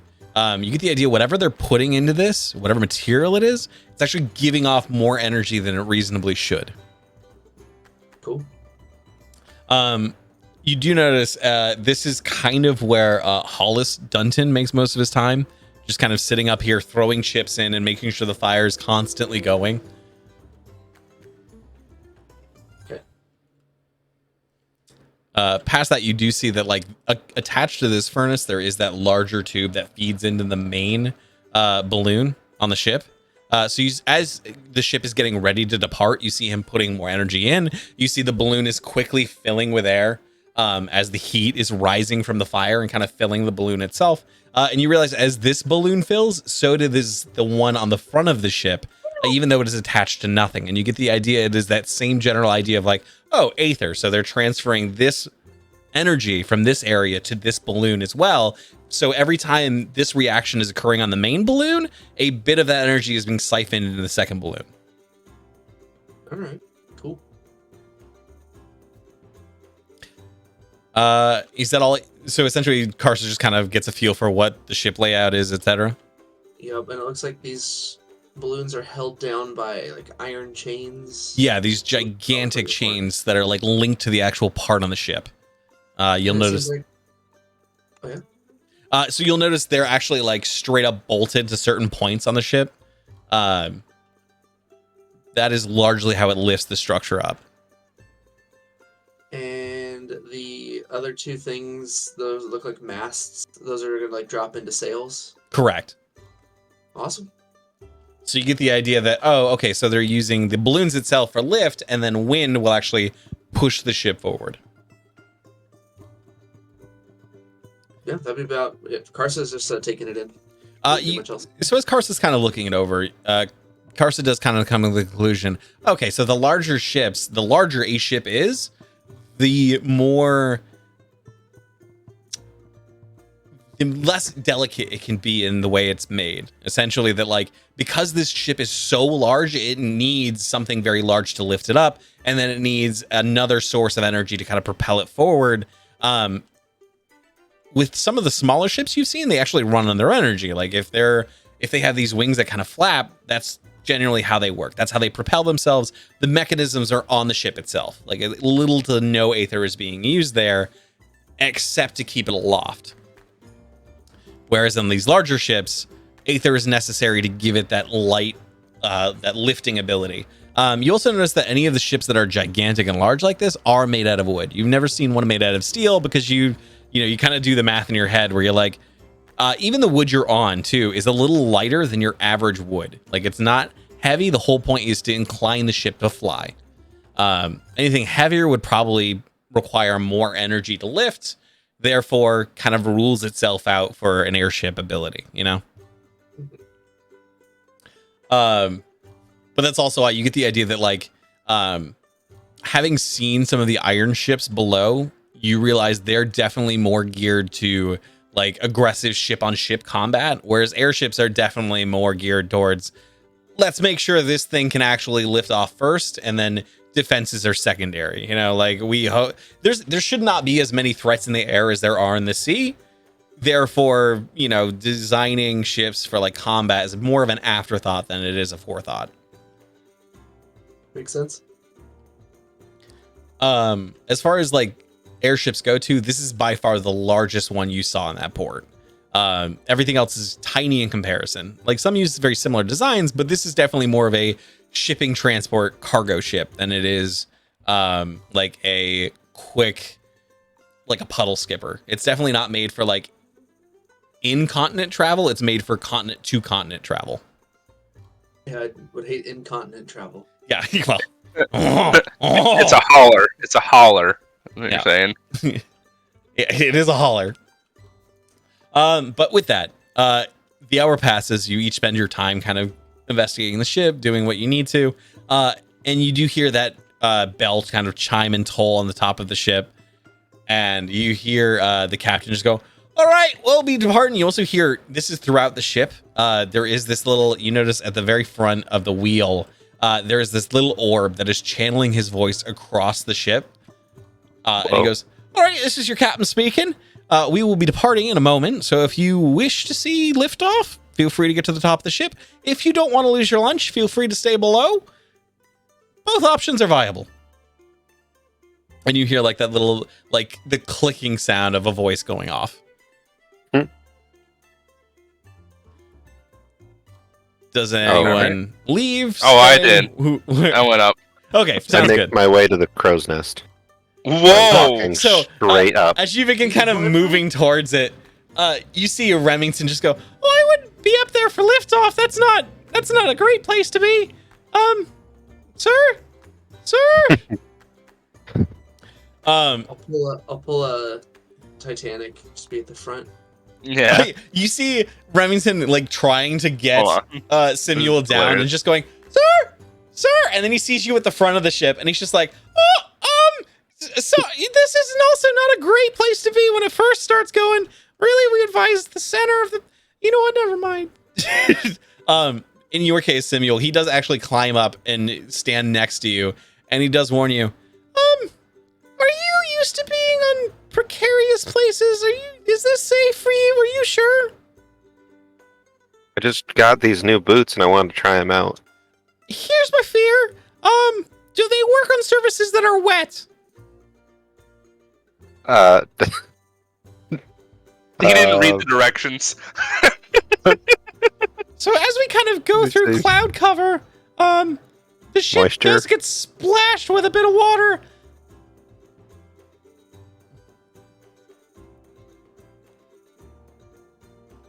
Would that be considered a slippery surface? 100% yes. All right, I'll climb down. Okay, so he's just like, "Are you? Oh, yeah, I guess I thought so. All right." As you begin moving your way down the ship. Okay, so Oh no, I fell off the ship. gone forever, dead Well, forever. he made his way down, that's for sure. How do I get back on the ship? That's what fucked me All up right, is stop when I tried moving. to get back Stop up moving your and I fucking let mini. go, It sent me into the god fucking knows where. I was in the ether. All right. In your case, it's just a matter of hit control, lift him up, drop. Whoa, you can raise them? Yeah, so if you grab your character and then control lets you go up and down, up and down. It also lets you, if you hit alt, you can rotate. Whoa! Yeah. I knew about the shift in like walking, Yeah. but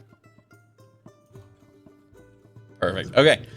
So at this point, you see the gigantic balloons have filled with air, and you see the ship begins lurching forward in the dock, and you see the captain just kind of go, "All right, release the holds!" And you see a lot of the dock workers begin pulling these gigantic metal levers, and you see these metallic arms that kind of clench the ship into place, like crack and disengage, and you feel the ship begin lifting, and it's not a steady, like slow rise. It is, you feel the ship jostle hard as the balloons begin filling up with the same amount of air. Each of you make a quick, I'll say dexterity saving throw. Quick, everyone act like they're on Star Trek. Shake your camera a little bit. Just, oh no. Yeah. There you go. What check did you want? Dexterity saving throw.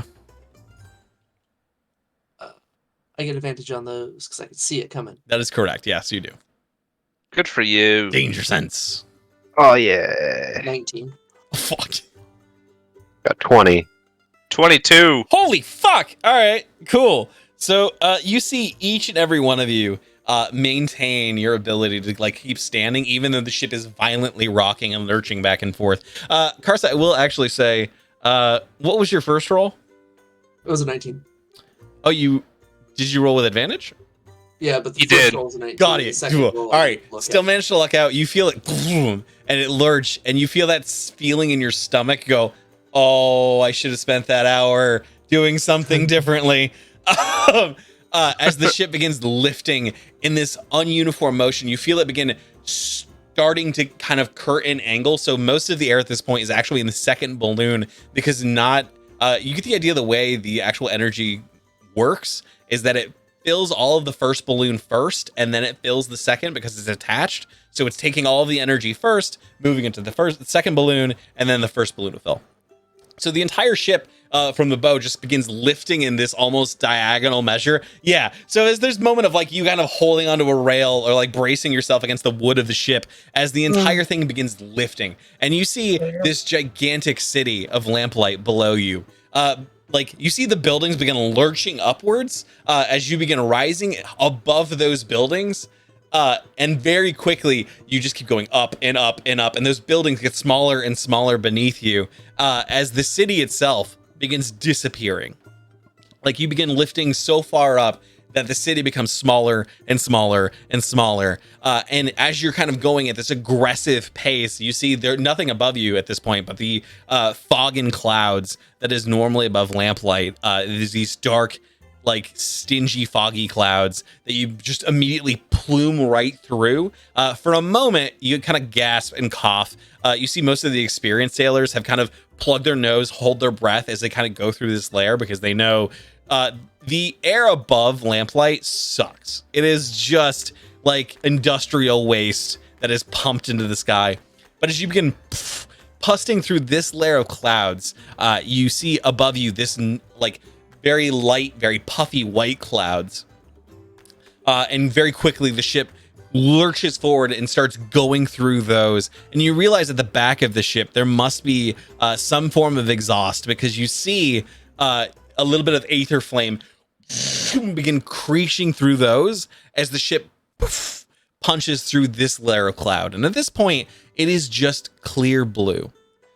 You are hundreds and thousands of feet above the actual ground itself.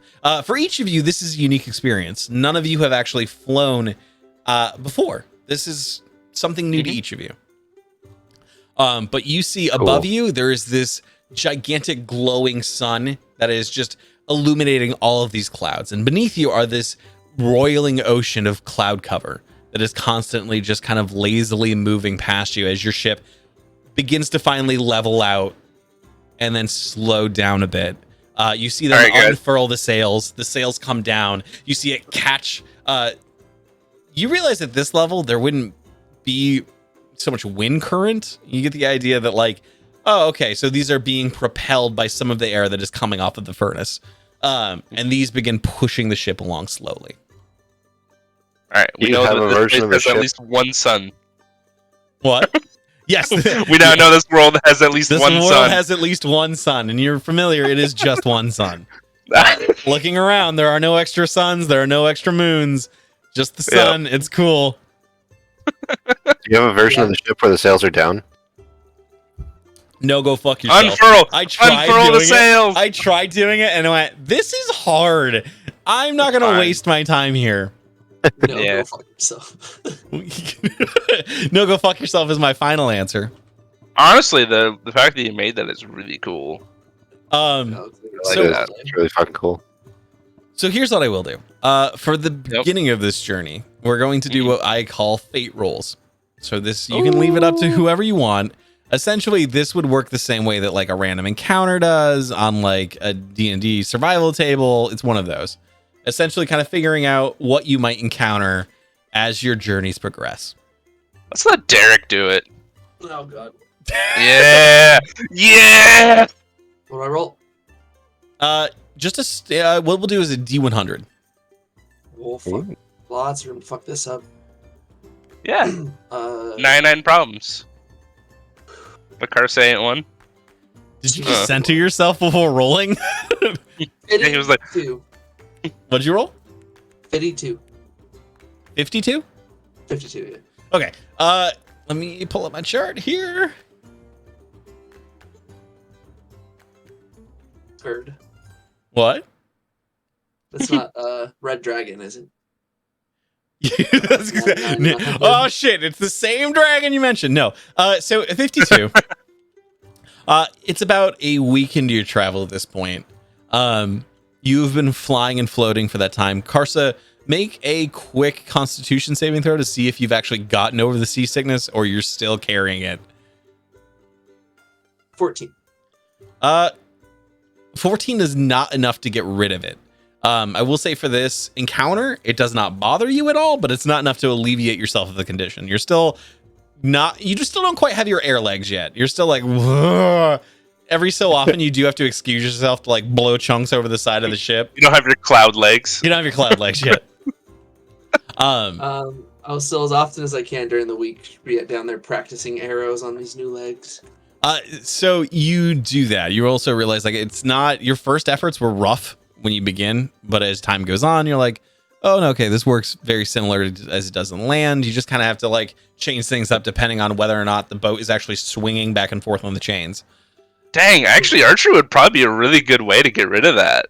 It helps you it's focus 100%. more. That's Yeah, what it is like he's that's kind actually of pretty good. setting aside the motion sickness itself to focus on combat utility. And as the combat utility comes, the seasickness kind of diminishes as it goes. But That's there are nice. times where like it does get too much, where Karsa's like staring down the bow and goes, yeah, and just feels street meat rise in his throat, goes over to a bucket.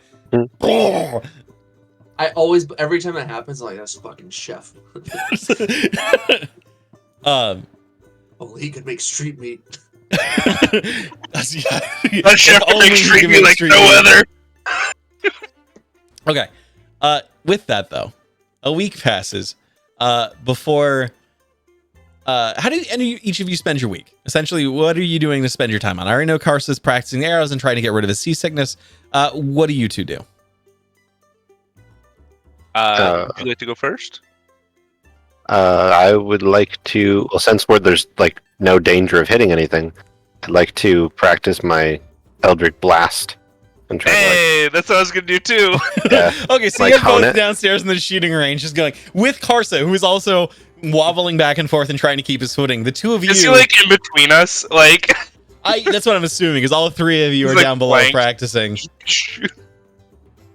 That's awesome. So yeah, practicing Eldritch Blast and trying to like hone it with my creature. Okay. What does it look like as you perform Eldritch Blast? What does that look like? So hold on, let me camera up. I guess see what I look like doing it. So it's like doing like one of these and then just like whipping it out of my, well, I guess left hand. You whipping it out. I guess what I'm looking for too is what does that look like? Is it a spectral beam of energy? What does Eldritch Oh, Blast? it's like it's black energy, Okay, so this almost like Amaterasu. okay. All right, so is these roiling black flames that kind of reach out, just. But it's like magic energy. Yeah. So. Got it. Okay. Yeah. So as you're practicing a very similar spell next to Edward, what does yours look in comparison? I'm gonna go with like Hellfire. So Okay, so these, as you kind of summon out these like little fireballs of like little black energy, you see next to you, Edward reach out and channels this beam of just pure scorching red and orange flames to just, and you hear screams coming from it as he just kind of shoots out and it hits one of the mannequins. And you see the mannequin visibly jostle and recoil as it's hit. Mm-hmm. Oh, hey, all three of us are practicing our shooting. So as you're practicing your bow, Carson, as you're like trying to get your feet and practicing your arrows, you see next to you fireballs just begin pelting the mannequins adjacent to the ones you've been shooting on. And you get like the lights get a little wonky down here because there's like open flames, and that adds a little bit to the motion sickness. So you're just like, and then it does actually help you kind of focus up where your arrow should be as you're going through it. Oh, Alfred said that he would like to be interviewing crew members for their scariest stories, superstitions, and encounters. So that sounds accurate. So Alfred is following people around who are just giving him myths and tales where they're like, well, let me tell you the story of a automaton and a red dragon. Have you ever heard an automaton try to haggle with a red dragon? Let me tell you. And essentially he does explain what had happened over the last sea voyage. Apparently the automaton felt that it was being cheated and that it was aggressively trying to haggle down the dragon for how much tribute needed to go to the dragon, and the dragon wasn't having it. The dragon absolutely decimated parts of the ship, just full on had burned off sections of wood. You also notice, like, upon getting on here, they've had time to repair it. Like, portions of it are still fixed, but you still see scorch marks on the side of the hull where you're like, oh, that's where that happened and why. But you get the idea that this crew was a little more substantial before that, and this is kind of a skeleton crew before the captain could get more people on.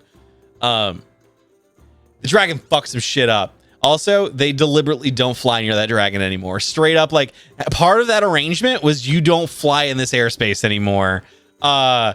You're welcome for living. The remaining members of you who did. Everyone's still a little trigger shy. They don't like to mention the word dragon around. So essentially, while they were in port, like, someone's just like, dragon over there. And you see someone flinch. Like, they're not great. They're having a hard time here. And that's how we lost Andy. You guys are shooting fire on the ship on purpose? It's not. It can't actually catch anything on fire. And you see him demonstrate that, like, the blast he is shooting out, even though it is hitting the mannequin is not lighting or catching on fire. It seems to just be like the energy coming from it gives off like this little bit of flickering motes of light, but they don't actually have any like combustible abilities. Your sorcery makes less and less sense every day. I don't understand it at all. So, yeah. You also notice for the most part, both of you, as you kind of tell him you don't understand it, neither of you really have a good working on how that works. You just know that it just does that. I just do it. In your case, specifically with Simuel, you hear a voice inside of you instructing you on how to do all of this. Like, whereas like in Edward's case, it's all innate. Like, he kind of has this understanding of, I do this comes out. In your head, you actually hear like this alien voice just go, all right, squeeze your pinky. Squeeze your pinky tighter. And as you like squeeze your pinky, like you see the actual jet of flame begin like tightening up and entering up and just going into bolts of just going. I just imagine Patrick going, pinky out. Yeah. That being said, a week passes like this. You're all spending your time before you hear over the actual. Oh, I got to move him back where he should be. Can I try one other thing before we move on? So I want to try my my newest item out as well. Okay. An attempt to, let's say, do Green Flame Blade or something. Okay. Yeah. Give it a try. So it was like a D10. It is Or a no, it was a D10 intelligence check.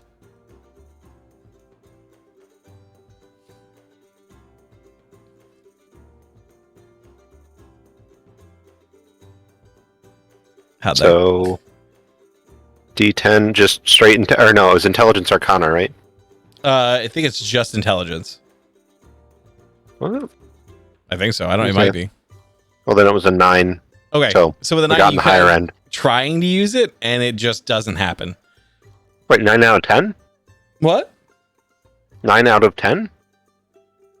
No. So it's you have to have a 10 or higher to actually It have was it a work. DC 10, not a D10. Correct. Yes. Oh, Yes. so Yeah, it's D20. roll. Yeah. So roll a d20 and then add Oh, your shit. intelligence modifier. 11. 11 does work. So you actually managed to you feel creeping from this stone into both you and this like alien presence inside of you, the knowledge of how to cast this specific cantrip. So as you're practicing, you feel in one of your sickles this green flame erupt for just a second. Before you're able to do anything with it, it just immediately extinguishes, and you're like, oh all right. Sick. However, as time kind of goes on and the week passes, you begin to hear, as each of you are training, because that's where I'm assuming what you guys have been doing and where you are currently is beneath the ship training in that like little compartment down below. If you want to move your characters there, I'll have you sure. do that for me. Because Edward has had kind of little combat experience. It's more of intimidation for him, Okay. not actually hitting people. Yeah. So, It's now you just practicing how actual combat works. yeah. That does make sense.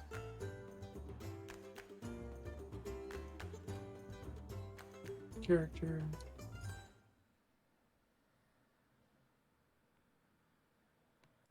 And he completely Struggling. missed the lecture on the cannons, by the way.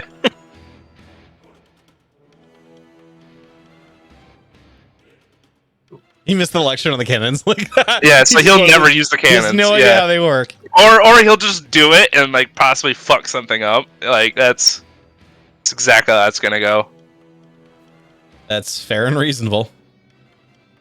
Or he's gonna try and take one of the guns and shoot. Fuck that up too. Absolutely. I imagine like Karsa had the center one, and then we came along Yeah. and took the left and right. What the fuck? Did you lose yourself again, Derek? Yeah, it says I'm on. I was just going down the stairs and I can't find me. It's great because Oh, there's no, arrows sorry. in that one. I got trapped under them. Yeah, the partial air. And Derek, I'm if you practicing my click here- dagger stabbing too. If you click the top left-hand picture of your character, it also brings you to your Oh character. yeah, I was doing that. I still couldn't see me. It was Yeah, it was just the way his Okay. layers were cut. And you just couldn't actually see what was happening. Okay. Alright. Okay, so as you're all practicing, you hear from above the clanging of bells from the top, and you hear the captain's voice go, lads, we might have a small problem. If you want to get yourselves above board, that'd be great. It seems like we've got some company approaching us. How does Bet you he, just how does got he know down I'm here. doing illegal things? What? I said, how does he know I'm doing illegal things? Above board. Sorry. So what I will say is what I'll do is have you roll initiative now, Oh, okay. Alright. keeping yourselves down there, Alright. and that way I can kind of roster out who needs to go where. Rolling my initiative. Oh, that's crit miss, so I go Good, last. Good. All right. here. I'll go put myself back at the training area now. I'm also asleep. Yeah. There. I'm back where I was. Okay. All right. Who else have we got? 9 for Karsa, 13 for Alfred. I will say my total was 4, Okay. but I did crit miss. So if anybody else crit misses, just know that I got 4. I got 14. All right. So sorry, who was it for Alfred? Derek. 13, I thought. 13. All right. Okay. All right. And then what did you end up with, Samuel? 14. Okay.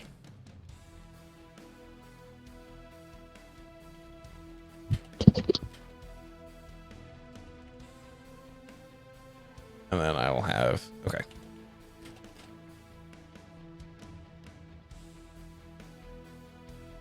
Okay. All right. So Steve, I ended up in the bottom of the boat, and I don't know how. you ended up You ended up in the poop bottom? deck? In the in Oh, like the I hull. don't even know. You pull that off. All right.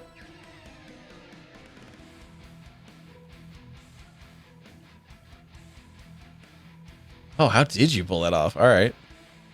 I think I fell through the All right, fixed bars. it. You're good. Okay. Now moving you back to where you were. Oh, Thanks. there you go. All right. Perfect. All right. So, Arsha's going to be moving back too. Oh, yeah. Guys, we got a lot of distance to travel to get back up top. Let me just say that now. I don't think we're getting up there for another, like, 4 turns at least. that is likely correct. That's why I was like, oh, you guys chose an interesting place to be. Yep. That will work for me. Okay. All right. That means I need to spawn. Dashing.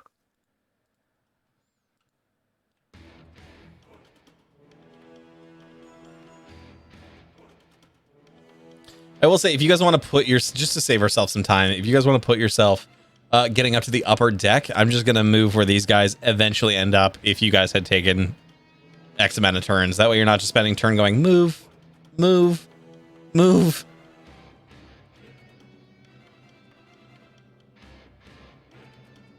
Like right at these stairs. Yeah, Oh. just cresting. Oh, like middle deck? You see where we currently are? Middle deck. I see it, yeah.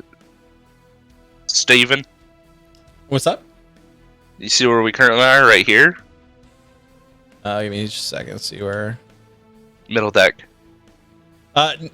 No, you can be up to the higher port. Like, so essentially where Okay. you'd be exiting, like, the top here. Oh, gotcha. Bingo. Like right here, like right at the top of the stairs. Yeah, literally Gotcha. cresting the top of the stairs. All right. 100%. All right, I need to add some shit here first.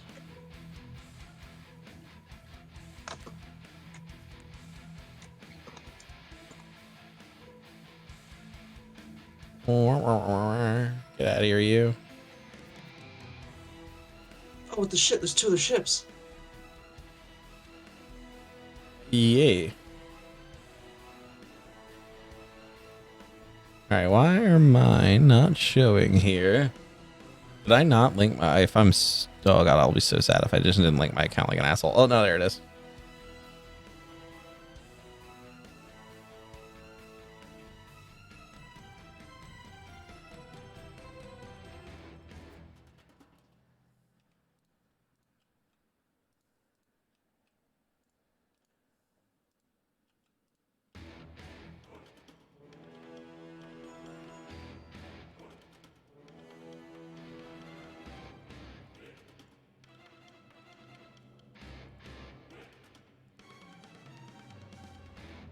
Cool. All right.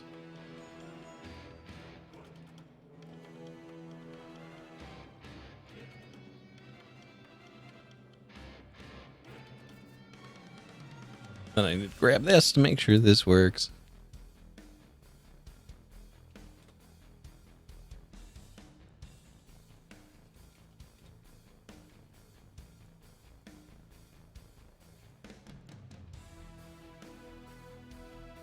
Awesome. Okay. So as you make your way up to the top of the ship at this point, you see there are 2 smaller airships that have kind of positioned themselves next to the Mischief at this point. On top of these little airships, I gotta move this guy up here actually. Need to be here, and I need one over there too.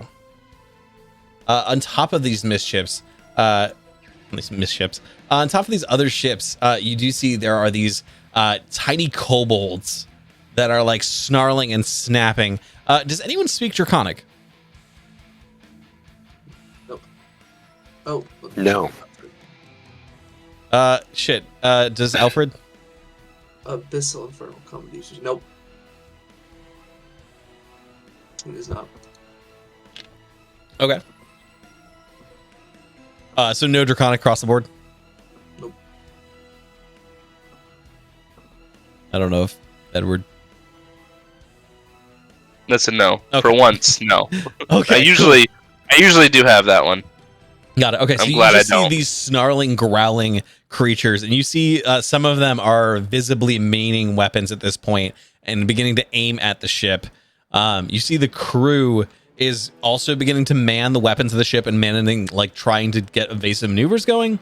So you see most of them are actually working on the ship itself and making sure that it stays, defended and evasive as possible. So most of them are by the sails, some of them are by the weapons, but the vast majority is making sure that, like, okay, everything still needs to fly. We're going to leave combat to some of the crew and then mostly you guys. With that, though, I will note, so the kobolds are going to go first, and you see some of these kobolds on top of the ship itself jump off the side of their ship, catch some of the wind, and begin flying towards you on these wings. I gotta move you into flying. Perfect. Well, damn. He said most of the journey wasn't going to be combat. We're only a week in, goddammit. You goddamn it. All right, so that guy moves there. This guy moves. I will say I'm very glad I handed this off to Derek, because now we have a sky pirate fight, and I love it. Kobold Sky Pirates. Yeah. Is there a scale beard amongst them? Like, There does not appear to be a scale beard. Okay, you get to about here. Looks like they got treasure on that ship, boys. All right. yeah, dude. You know what? Let's just take one of their ships.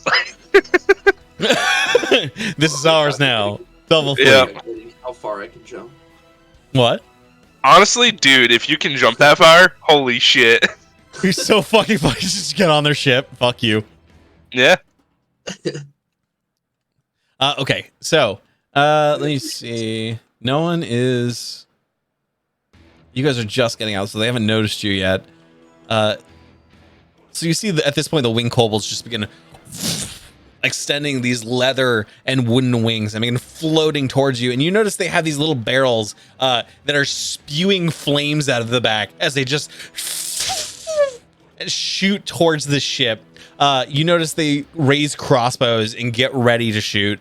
The rest of the crew begins maintaining, like, the current trajectory and keeping this specific speed. The captain kind of is just trying to keep the ship straight at this point because you are being sidelined by two ships, and is just trying to minimize how much damage they would take by, like, having one crash in if they turn left or right.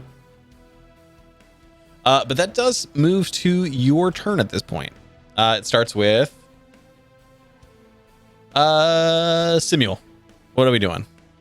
So if I was to blow a hole in their balloon thing, would the ship go down?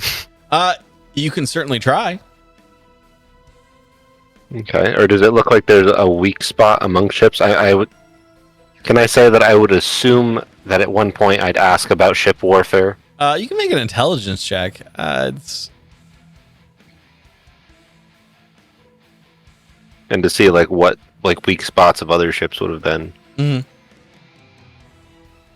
So what was it? Insight? Intelligence. Intelligence. Just straight intelligence? Mhm. Yeah, 13. You get the idea that, like, most ships are so varied and different from one another, it's hard to find, like, a specific point. Most balloons too are reinforced, being that's the weakest part. So while it's definitely the weaker part to strike on a ship, the average person probably doesn't have enough strike to punch a balloon. Okay. Then I shall fire, or well, come out onto the deck. Okay. And probably fire an Eldritch Blast. Do you have a range on any of them yet? What do you mean? So how many feet does Eldritch Blast work on? Like 120. 120. Oh, fuck. All right, you might actually be able to hit one. It's 120 feet. Yep. Yeah, let me pull it out.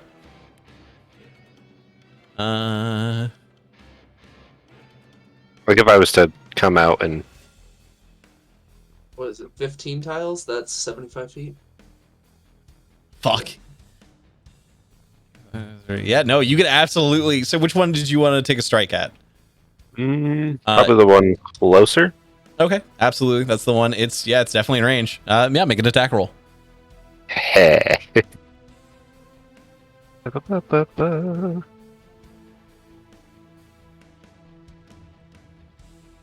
17. 17 hits. Yeah, roll damage. So what you? All right. So you lash out. So you feel this creature inside of you just kind of go. All right, like we practiced. And you feel like you tense up the pinky in just the right way, and you just shoot out a black bolt of searing energy that catches this kobold right on the chest. And what's the damage? Damage is 2. It's what? 2. Okay. So you catch this kobold right in the chest, and you hear it go as it like begins burning into like part of its armor. But you realize, like, for the most part, this thing looks largely unscathed. Like it's like you just punched it really hard in the chest. Okay, fair enough. And did you want to do anything else for your turn? You've already used your movement. You use an action. I don't think. No, never mind. That's a full action. Okay, I'm done. Okay. Good. All right. That moves us to Alfred. I don't know where Alfred's character actually is. It's by the door right next to you. Yeah, everyone should be right up top. Actually, let me give you permission to move him too. He's right here. And I see him. GM tools, player permission. Okay, now you should be able to move him. Not a ton he can do. I think he's going to move under the stairs where he has good cover but can still watch the fighting. Events transfold. He's gonna for now like have his notebook, his notepad, and his pen at his quill out, and he'll bonus action give inspiration. Like, Carson, do something worthy. Yeah, you got to add a little more. Do something worthy, please. Just like it's not snotty enough. Awesome. I need the viscera. I need blood, gore, dismemberment. Do what that boy up there is doing. Yes, that stuff. All That's right. good. That brings us to Karsa's turn now. All right. Karsa, since he already had his bow out, we'll start with that. I'm going to move. Do you guys know how to move or measure while moving? I think one step is actually like if you grabbed your character and tapped, like WASD, it lets you go pop step. Oh, yeah. It's the arrow keys, yeah, Yeah. like so. I can't. It just moves the. That's whatever. weird. Yeah, if you do shift and then. Oh, arrow keys, Derek, not WASD. Oh. There you go. Okay, well, whatever. Go in here where I Okay. can get a view of this one that got shot already. All right. And it's a longbow, so it shouldn't have any problem. And I'm gonna roll the attack. Don't tell me the outcome yet. Okay. Inspiration. Not on Nice. a natural one. I'm not gonna use. You're not gonna sing that? Okay. So No, he Karsa, you begin pulling the arrow back, and you feel like as the kobolds kind of ready this blast, you hear, "Poof," and you see some of like they have a firing mechanism on their ship.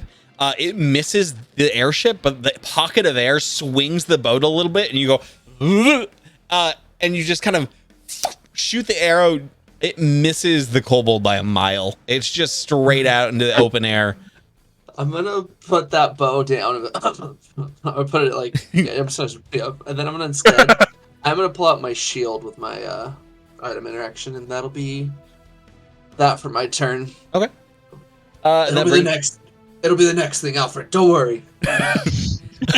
And that brings us over to Edward. Cool.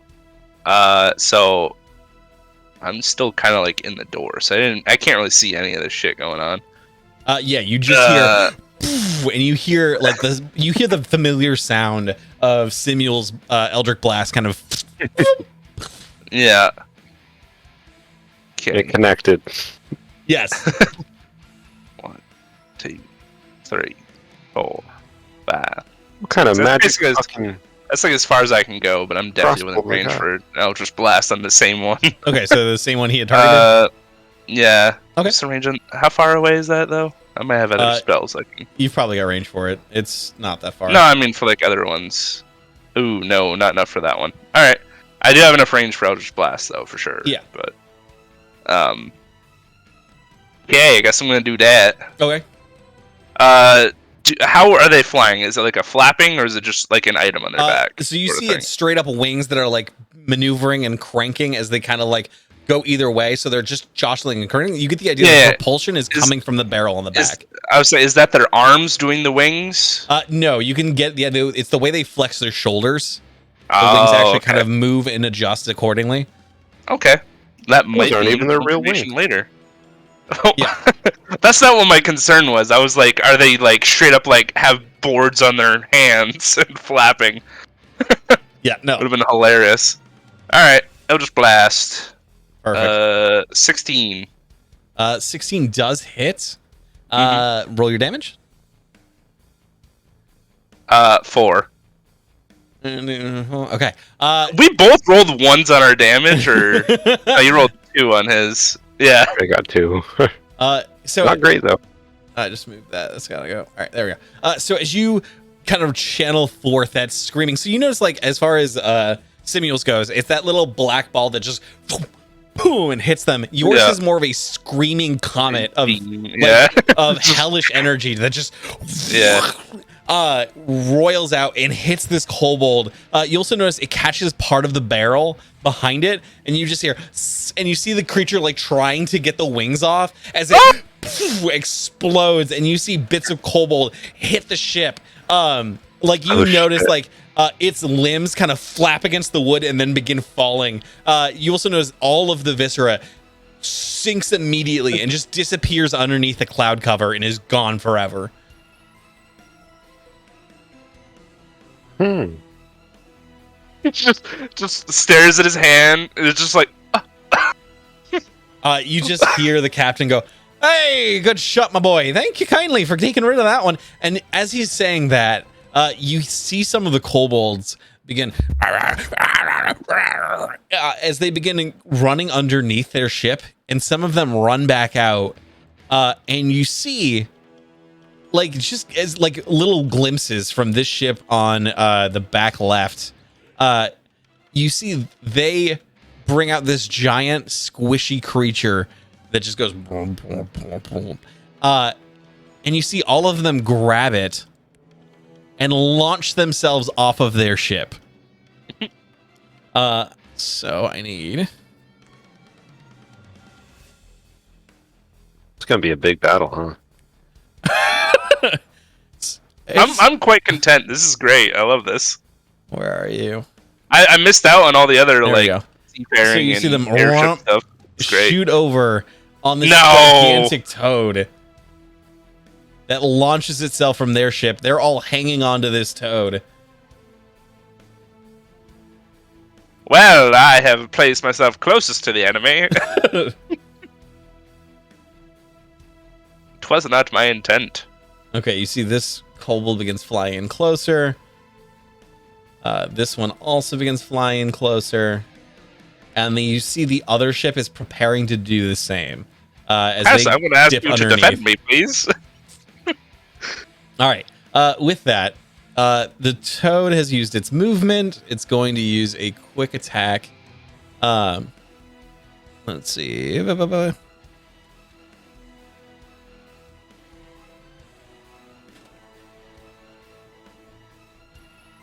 Okay, so you see this giant toad hit the deck of the ship with just a burp, burp, burp, burp, and it looks over, and you see it quickly clocks as it just turns.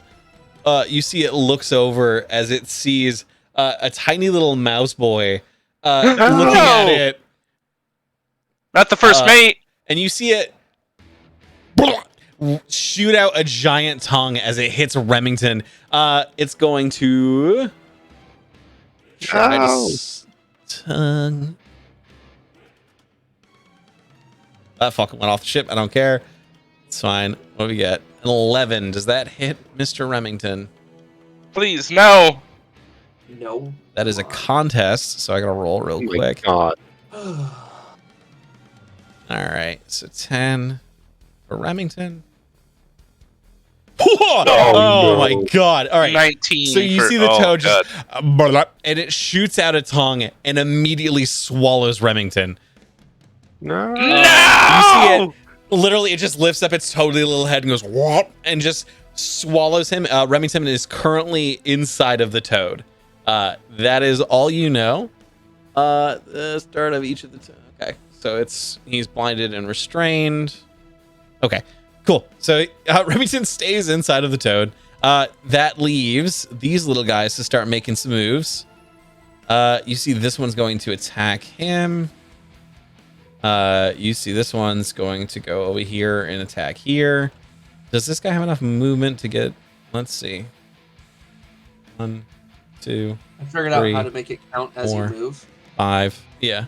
If you click M, you see that number 4 is like a character. Wait, where? Oh yeah. If you select number 4 and make it orange, now when you move time. Oh, that's so helpful. Okay. Yep. So starting here, he's got a movement. Oh yeah, he can definitely get to this one. Okay, and then this one is going to do 6 is enough. Cool. All right. So there, I'm just gonna roll all together for their attacks. See if anyone hits.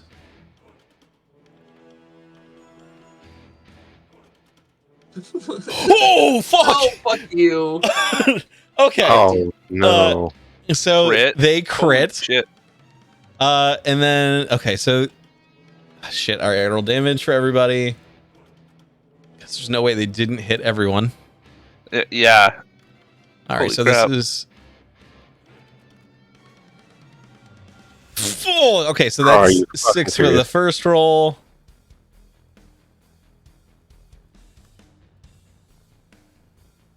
And then a +1. So 7 damage total.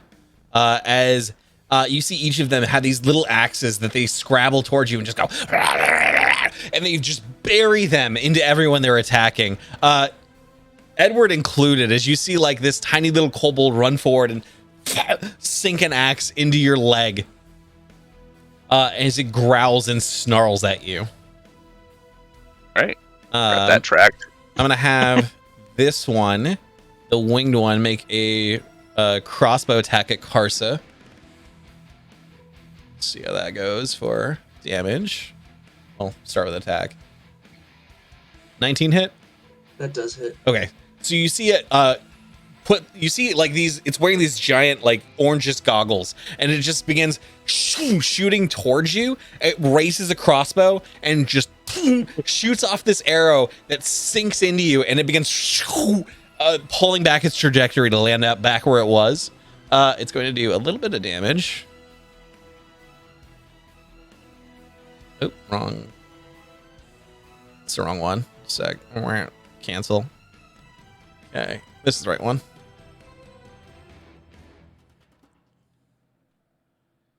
So you take 8 points of damage as it and it just stabs across, like it shoots a bolt, and you see the bolt itself is like moving far faster than one that would come from string does.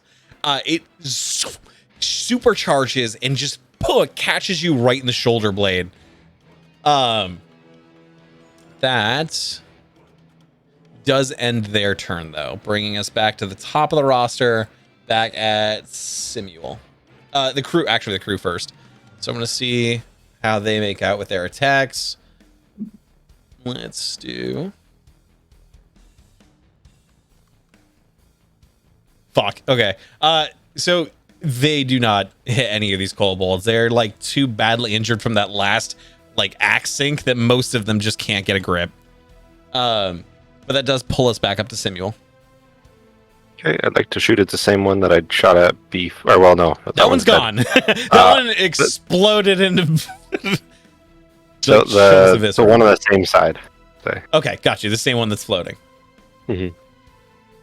So I will shoot off another Eldritch Blast. Okay. All right. Make an attack roll. 19 hit. Yes.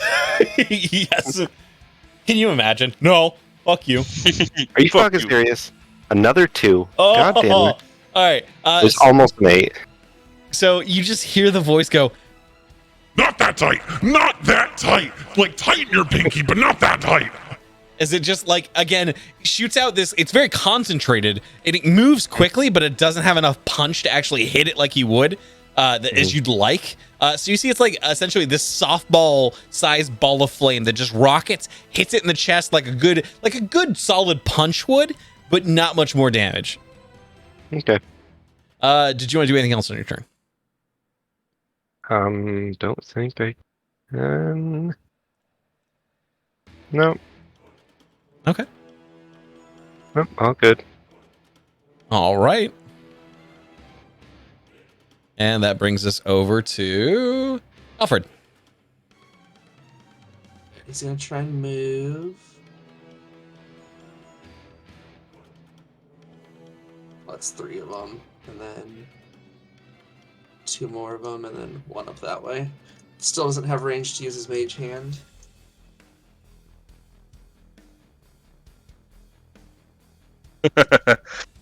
Sorry, I was just picturing the horrifying thing you could do with Mage Hand on these things.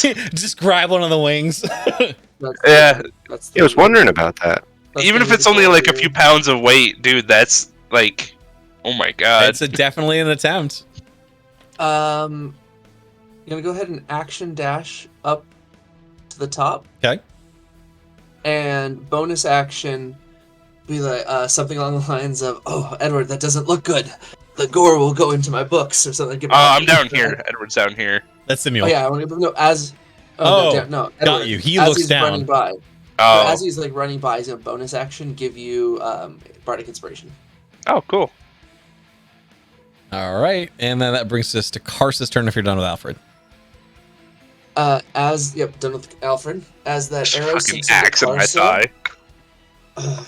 witness me, and he'd like to rage. Okay. And Mm. does this provoke an opportunity attack from either of them? Let me see. A I don't second. think it does. You might be safe, but I want to check. It does. It's just outside does? the tile. Yep. Okay, then he's gonna try and help Edward first. Okay. He's gonna run up to him, and he's gonna drop that shield and take out his sword with both hands and swing hard. Okay.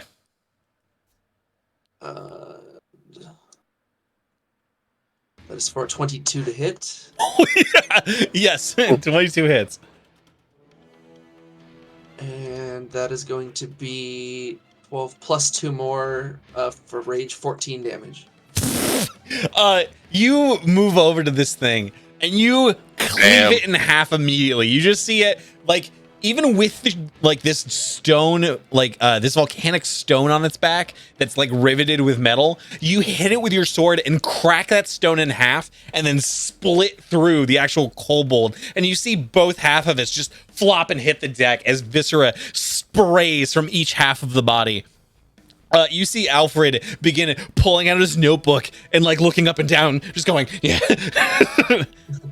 This kobold is no more. As it like, you see the blood actually falls between these actual grates in the ship, and begins dripping down to the bottom.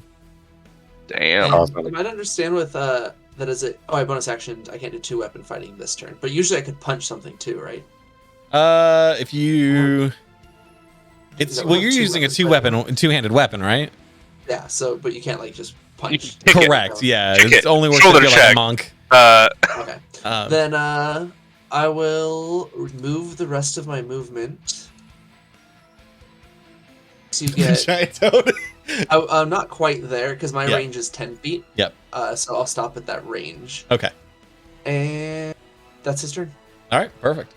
That moves us over to Edward. Cool. I'm gonna shout at the toad to see if it responds in any way possible. Like if it remotely understands me, Okay. like vomit him up, you vile creature. Oh, I forgot to roll damage for him too. Oh, fuck. Give me a second. Oh, Oh no. Yeah, I gotta see how much damage it actually does. That's a lot of dice. Oh, that's a lot of damage. Okay. is he okay? You do not know. But the toad just looks over. Schrodinger's. Oh, it actually Yeah. turned and looked at me. Yeah, it just turns and looks at you and goes. "Brrr." All right, Steven, I cast command and I tell it to vomit. Oh fuck. All right. What save does it have to make? Uh, I don't know if it understands you so much as it reacts that's to what. stimuli. Okay. Oh, hey, you know what? Still, spell's being cast. 13 wisdom. Let me see. Do you have? Let me make a quick roll just see if it understands like vomit. Like just let's see if that compulsion actually hits it. 11 or higher, yes. 10 or lower, no. All right, yeah, it understands vomit. All right, so what save does it have to make? 13 wisdom. Oh, you motherfucker. All right. Fuck. All right, yeah. So you see it just go as it begins spewing out this little rat man who is visibly damaged. Probably like if you were doing a quick assessment, maybe 2 or 3 points away from being unconscious. Oh no! How much does he weigh, Steve? The little mouse boy? Mhm. Approximately 40 pounds. 40? Really? 40. That's a big. He's not like an actual mouse. He is like genuinely that size. Like 3 feet tall. Yeah, he's like 2-3 feet tall. He's like a dense little cannonball. He's like your average pug weight. Not 40 pounds. Steven. You get what I'm saying. He's like he's heavy. Yeah. All right. Anyways, that was my action. Suki's 21 pounds for reference. Yeah, so he's about 2 Sugis together. You know what I mean? Like that's about where he's sitting. Yeah. All right. Little guy. I don't think I have any bonus action things, so wait. Yeah, that was it. How long does that command work? Is that just so I can get the spell? Maybe? It just does it. It just Like instantly that, there does you it? go. Okay. Yeah. Got it. All right. Sounds good. And that brings us back up to the kobolds. So immediately that toad goes blop, blop, and just shoots out another tongue attack at him. Duration 1 round. Yeah. So okay, yeah. So he's gonna shoot out his tongue one more time. This time you see he at this time so Remington sees it coming and just like sproinks off of the desk. The second that tongue just whoosh, lashes out and hits the deck of the ship, Remington does a flip backwards and the tongue misses him entirely. And you just see the two go. The kobolds at this point begin charging anyone they're next to directly. They're gonna make a quick attack. I'm gonna get rid of these dice before I loot too many on the deck. Okay, so they're gonna see what do they all roll. All right, cool. Why? God damn it! Sometimes I roll high. I don't know what to tell you. So they're gonna make their miscellaneous attacks. Oh, that's not what I want. Get out of here. On all these people that we haven't seen do anything yet. They failed. Remember, they tried and then they got fucked up Oh, yeah. because they had been hit by a crit. That's true. Yeah. Why am I doing? No, I need damage. I already rolled attack. Get the fuck out of here. All right, there we go. Oh, fight. Okay. So 5 points of damage to this guy, that one, and then no one else is near one. Okay. All right. So you see the crew at this point is looking not great. Like, they're definitely bloodied at this point. They're gonna make quick attacks against the kobolds. Let's see if they actually hit.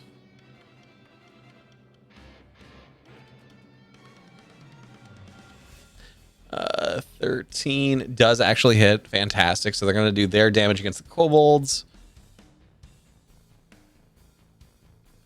Okay, so 4 points of damage to each kobold. Okay, all right. Okay, perfect. And then let's have the winged ones. I'm gonna have this winged one make an attack at Simule. Ah. Does a 16 hit? Yeah. Awesome. All right. Does 9 points of damage as this one begins sweeping out, does the exact same thing, swings down towards you, having seen you do a softball hit towards its chest, takes out an arrow, puts it in the mechanism, and you see it go as it shoots off the crossbow, hits you square in the chest at this point. 9 points of damage? 9 points of damage. Jesus. And then flies back to original space. Having seen Karsa do most of the damage at this point, it flies over just overhead and just shoots another crossbow bolt back over at Karsa. Doing... Miss. Fuck. So you see it swoop down, go, shoots, and then just hits the deck next to you. You see one of the wings is kind of coming loose on this one. So you see it just try to return back to where it was. At this point, though, underneath this ship on this one, you hear a similar fleshy sounding as this creature springs over and hits this spot in the deck with... I get out of here. I need...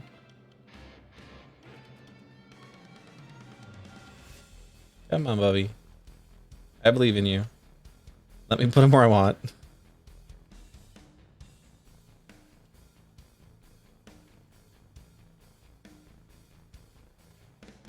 There we go. All right. 1.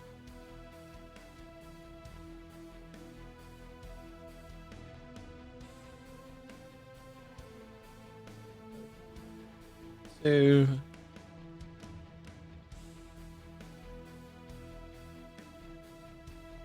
3. Okay. All right, perfect. As those kobolds launch over onto the blubbery mass of this frog, they don't do anything this turn, but they are now on the ship. All right, and that brings us back up to the crew where he did. Perfect. Okay. Simule, it is your turn. So that flying one just hit me, correct? That is correct, yes. I would like to cast Hex on it as a bonus action. Okay. You just do that, right? There's no save. There's no... Perfect. All right. So you reach out and you feel the alien presence in your mind begin kind of encroaching on this one. You kind of... you feel a bit of blood splurt out of your finger and you see it shoot up and it hits this creature and you see it kind of begin crawling on this creature's body. And then I rolled a hit with Eldritch Blast. Okay. Roll your damage. 21. 21 hits. And since I hit, that means I do damage with Hex and the flat damage of That the is Eldritch correct, Blast. yes. So Eldritch Blast, fucking a 3. And then it's getting one better. And then Progress. Hex, fucking 3. So 6 damage. So 6 3 of it being total necrotic. damage. So you, this time, the pinky's just right. The pinky's just right. You lash out and you feel this ball, like this little tiny ball of flame that goes shoo, and it immediately goes whoom as it's just about to make impact. You see it grow, smash into this thing like a bowling ball, and you see this head snap back in this aggressive manner, almost like you hit it from a moving car. You see the neck break and this thing begin falling beneath the cloud cover. Sick. Oh, It also mentioned if I... you can change. You can now move the hex, yes, because you've So- killed the creature. So who just... I guess I'll aim at the other flying one. Okay, so you move your hex to the other one. You do the exact same thing. A splurt of blood shoots out, hits this one. You see it begin crawling on this thing's chest. So, all right, and any movement? Or are you ending your turn? I moved a little bit just to get in line of the Inside of flying the other enemy. One. Okay. Yep. Perfect. All right, that brings us to Alfred. He was he's gonna loudly proclaim that his plan all along was to take care of that one. Oh, now.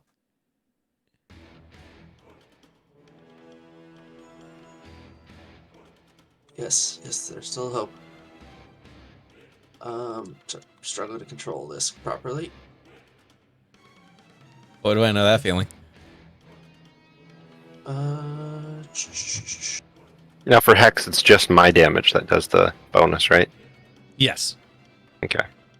We can go 6 tiles. We'll do that. And how far away? Let me measure real quick, see if this is an option.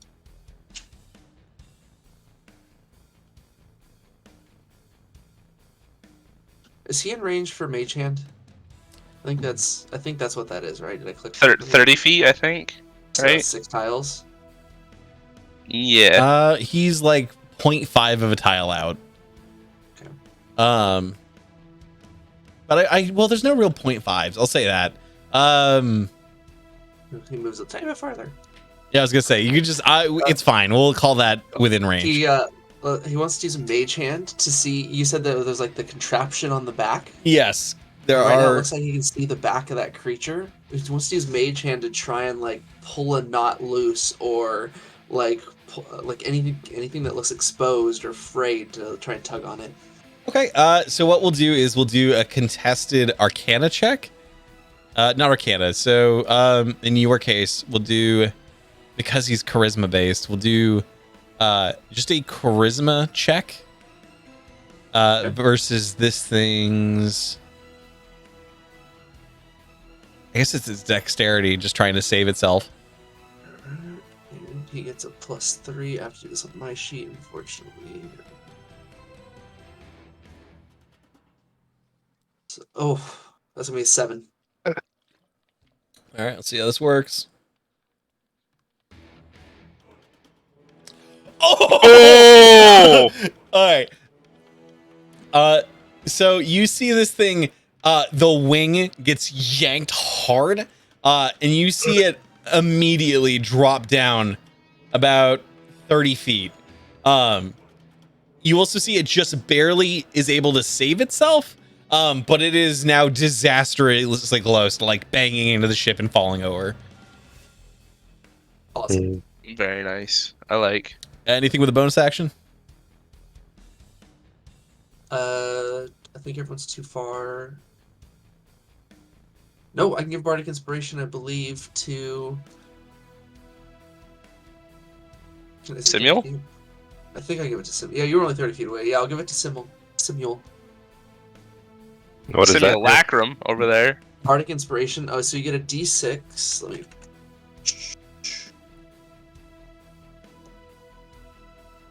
Actions. Oh, it has to be 60 feet. Yeah, you're within range. You get a 1d6. Anytime in the next 10 minutes, you can add it to one ability check, attack roll, or saving throw.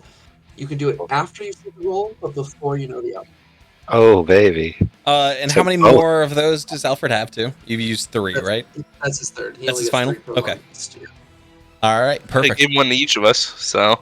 It worked out, honestly. That was so nothing else for Alfred. Correct. That's all I can do. All right, then Karsa.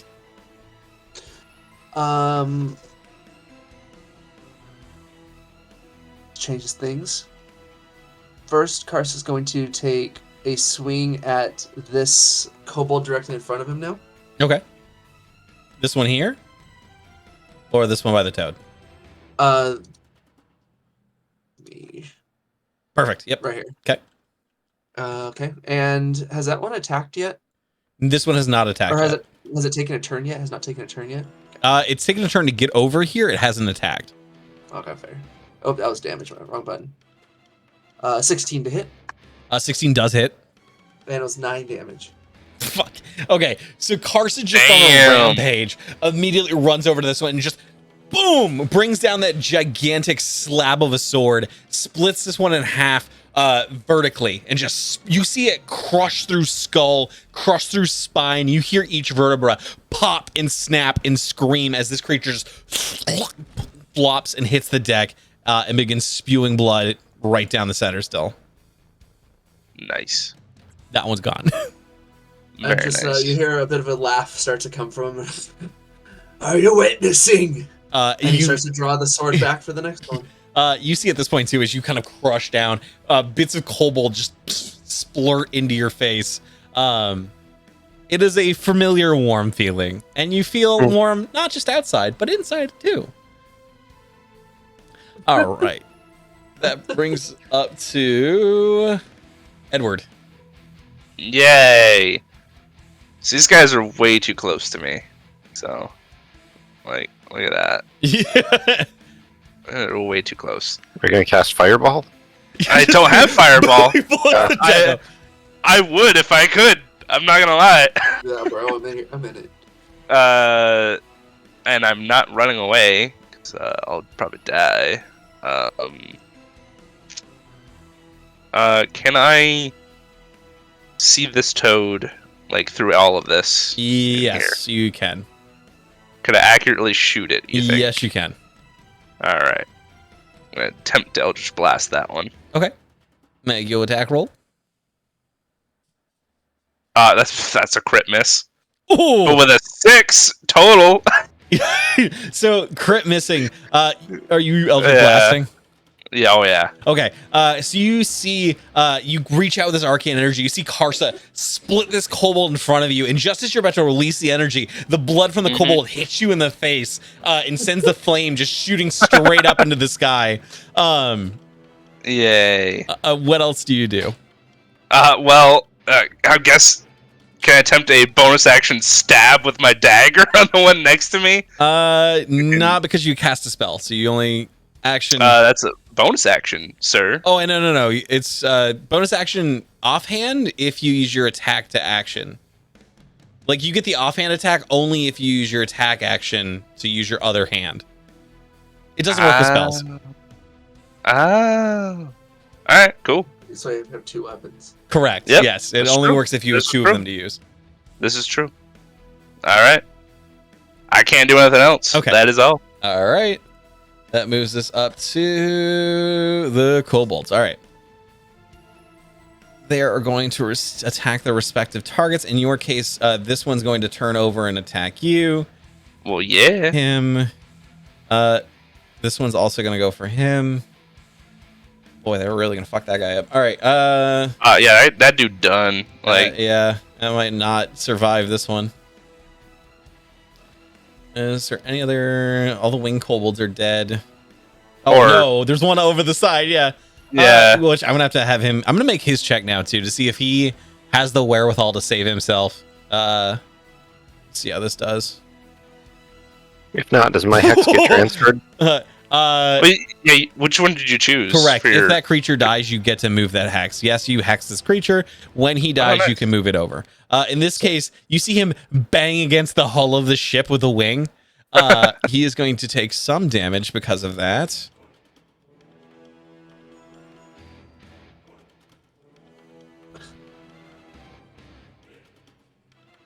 So that the original amount. Okay, so between that and the original amount he had taken, you see him bang off the hull of the ship. You see one of the wings snap, and you see him just go as he begins falling and then disappears underneath the cloud cover. Love it. Okay. He's not doing so hot anymore. We don't know what ends up happening to him. He disappeared in some clouds. He probably moved to a farm upstate. He's very happy. So is my hex back? Weirdly, you do feel your hex come back for no reason. Really. Hey, I live upstate. We don't have your animal. Oh no! It's been dead this whole time. Nice. All right. So yes, you can move your hex to. So move your hex to whatever creature you want. You tell me first. See, probably that toad. This one up front. No, the one in the back, the one that ate Okay. little mousy boy. All right. Remington. Yeah. The kobolds go. They do hit whatever they hit at this point. I get 22. Yeah. Yeah. 20 and 19 and a 17. Genuinely, those kobolds are going So, for it. so they crit. They crit. Then they did a 19, and then they did a 17. Like Yeah. holy crap! They're not Those fucking kobolds are around. Fucking around. Well, they are fucking around damage-wise. Okay. 3 damage. So he takes 6, and then yes, you take 3 damage.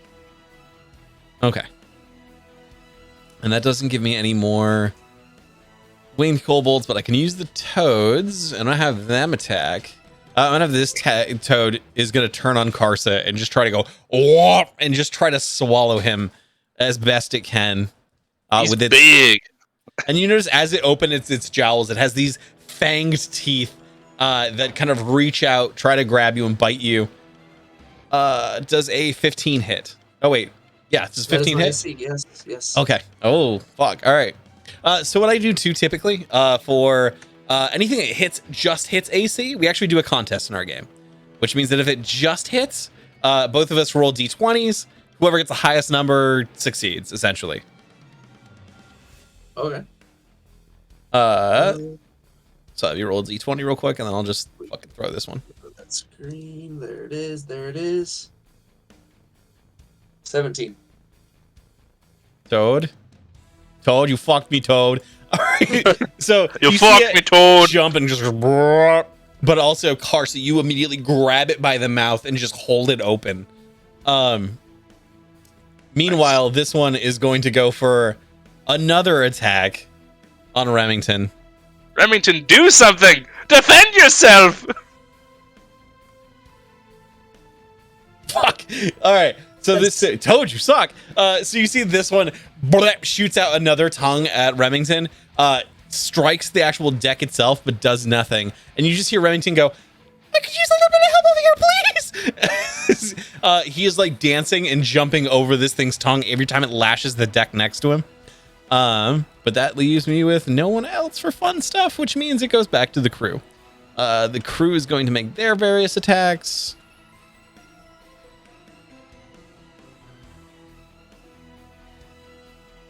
Fuck. All right. Crew does Wow. nothing. So Wow. yeah, Crew's just having a hard enough time engaging and like trying to keep everything running, but also like trying not to get hurt and simultaneously push back some of these kobolds. But that brings us back up to the top of the roster with Simuel. Okay, so I come down the stairs a little bit and I fire off a shot at the back toad. Okay. Yep. And it does have Hex on it, so I will be using my Eldritch Blast. Nice. Fucking whore. Yeah. Hold on. Hey, hold on, Plun, before you know the result. Mm-hmm. You can Oh, add, Bardic Inspiration. You could add a d6 if you want. Does it say I could add before or after? yes. Yeah, Before after you you see know the the result. Before you know whether or not it would hit. After you see a roll, Oh. before you know the outcome. So is it add 6 or is it a D6? You would roll a One d6. Okay. I don't even know if this is going to do it. It might. You never know. Does a 12 hit? A 12 does hit. Oh! So Would a 9 of hit? I can't tell you. Nah, shit. Yeah, you can't tell you. Nice It ruins try. the whole. Fucking Ruins the whole thing. No, so you lurch out with that Eldritch Blast and you just send out a quick little fireball. Roll your damage for me. That's a 4. Getting slightly better each time. It is getting better. It really is. Plus a 6. So 10 Oh, damage. 10 wow. damage. Okay, you streak towards the thing and it just hits the toad in the mouth. But you also realize the toad does not take as much damage as you thought it would. Like it just tanks that hit. You smack it with a 10 and it just goes and then begins looking at you more aggressively. Does it have necrotic resistance? You don't know. Wait, you're just necrotic? Holy shit. That's Well, cool. fuck. Okay. Yeah. Anything else on your turn? No, I don't think so.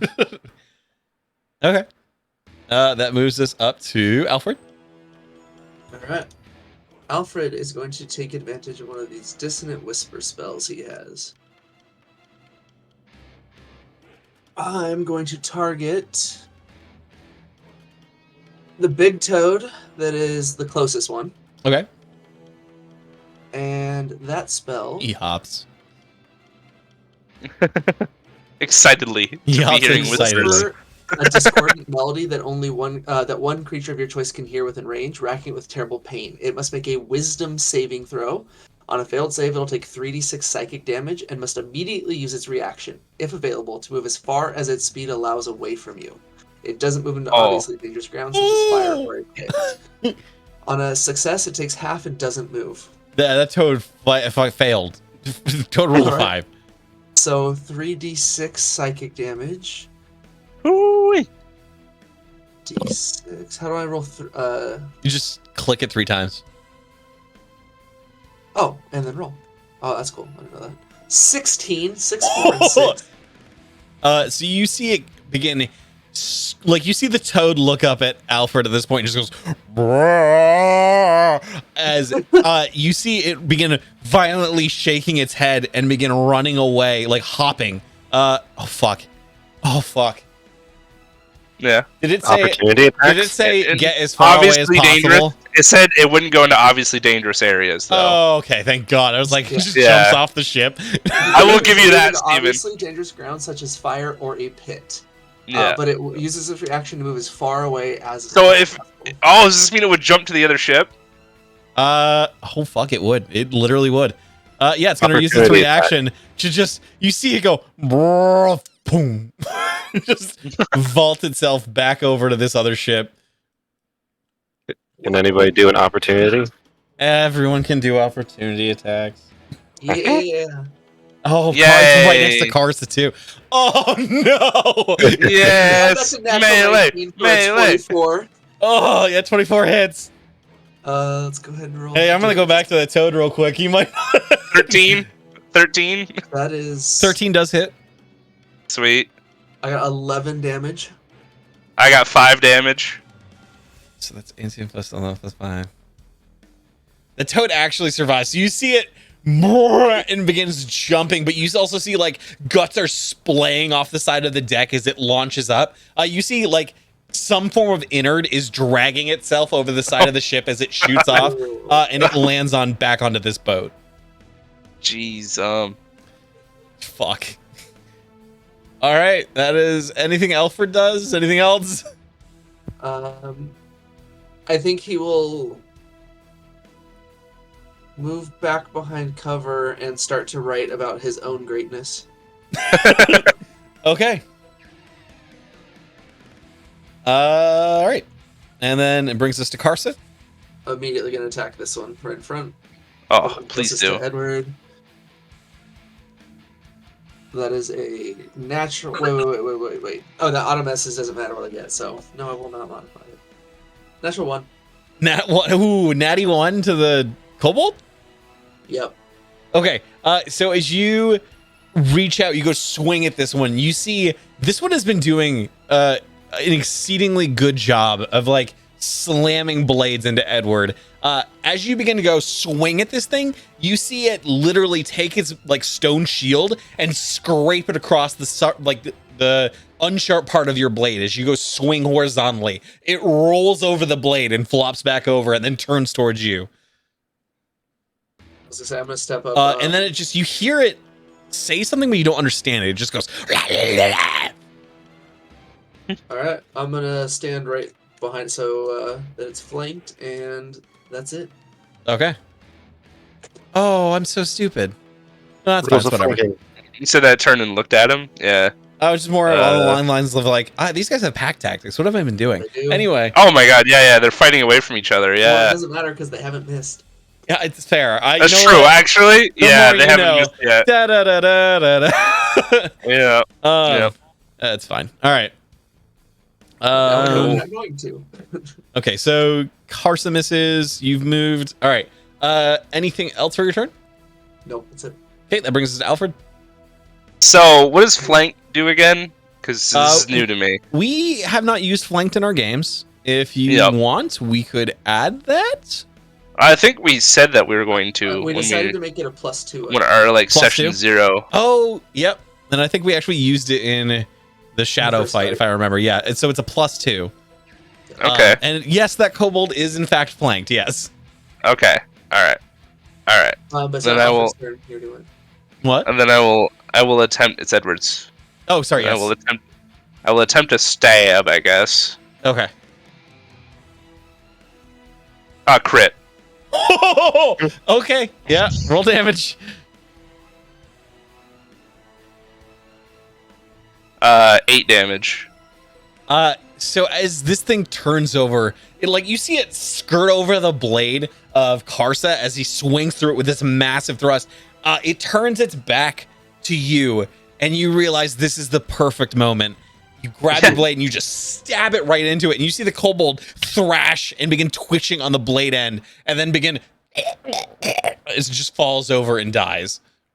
And wow. You see Karsa look at you as this creature is dying in front of it. So I just got another 5 temporary HP, by the way. Fuck. Yeah. That's sick. Tanky boy. Thanks.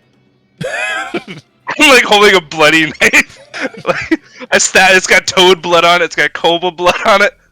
Thanks. Awesome. I'm covered in blood. Okay. Yeah, that is. I don't know if I really want to move. Honestly, I could. I spent the entire fight stationary. It's worked out, though. It's worked out. It has worked out.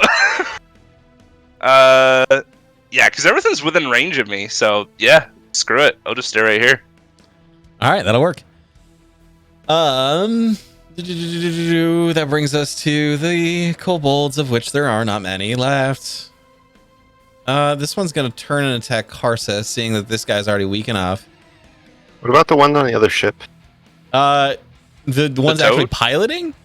No, there's one that's flying on the chain, and then there's one that's piloting the. Wait, did I leave a winged kobold over here? Sorry, yeah. Where? I don't see one. He's right here. Where? He's right. I just saw him. Oh, you know what it is? I'm not far enough out. There Yeah, you go. You know what? I'm gonna move this boy over here. And there's one piloting. Yeah, so the right-hand pilots ship. are intentionally staying there. Pilots are not moving. That would be a terrible idea for them. I don't see a pilot on the other one. There is one. We'll just say there is one. Okay. I left an extra kobold here too. Sorry.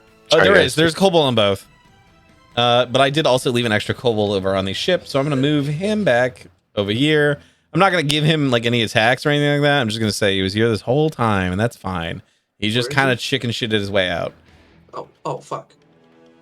There we go. I'm gonna make that a little balance. Okay. I didn't realize that this version of Warlock was tanky because of the temporary HP. Yes, yeah. I didn't realize that. Only when you do spells, or is that anytime you kill somebody? When I reduce something to 0 hit points. Yeah, that's great. That's why I was like, what? I had That's to make so it. I had to good. make sure. Yeah. Wait, did I kill that? Is that me?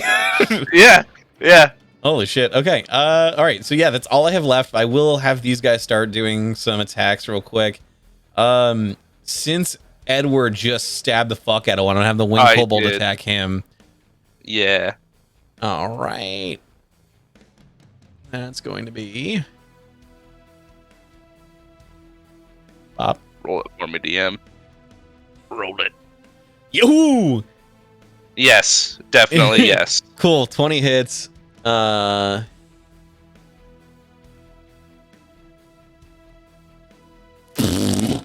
All right, you take 2 points of damage as this one shoots out of crossbow bolt, and it also it just barely catches the side of your shoulder and just slips into the wood behind you. It does shoot.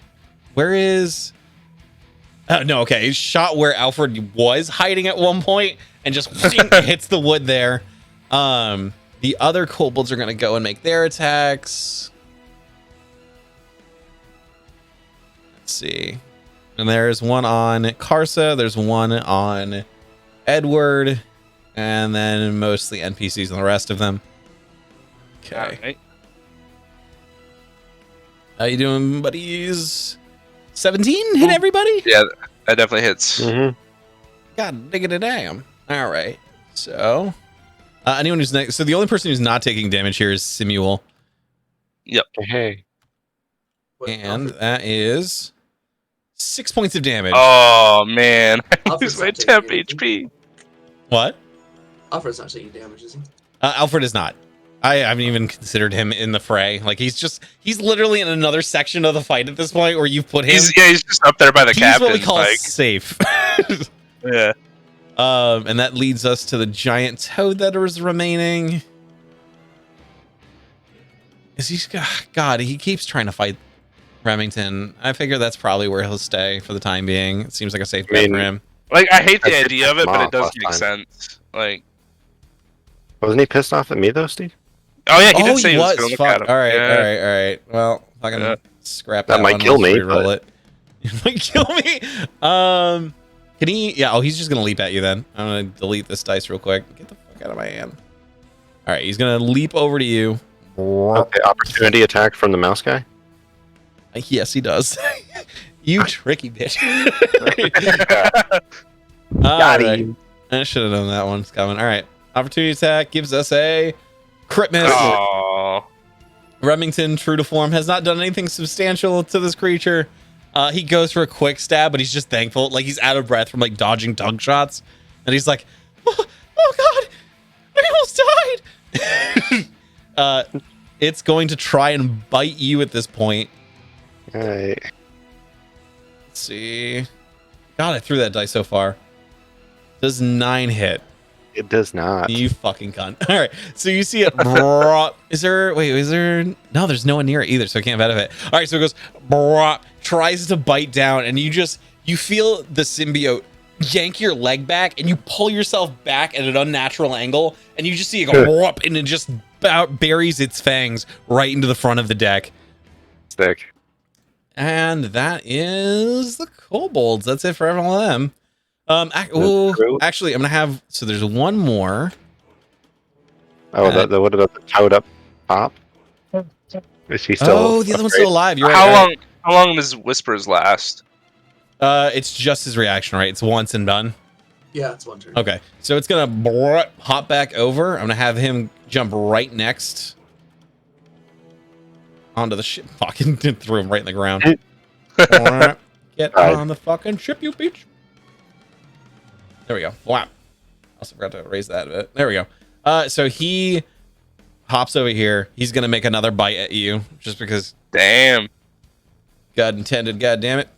Well, he's scared of Alfred, I'm sure. Yes. So he's not gonna go for him. It's not going near him. 11. Nope. Does Son not of a hit. bitch. So you see both of them go, brah, and like the symbiote rips one leg back and pulls you adjacent to the other one. You just see it go, boom, and they both slam into the deck next to you. Toads love him. Toads love them, but nothing happens. That also brings me to the final, my boy. Where are you guys hiding?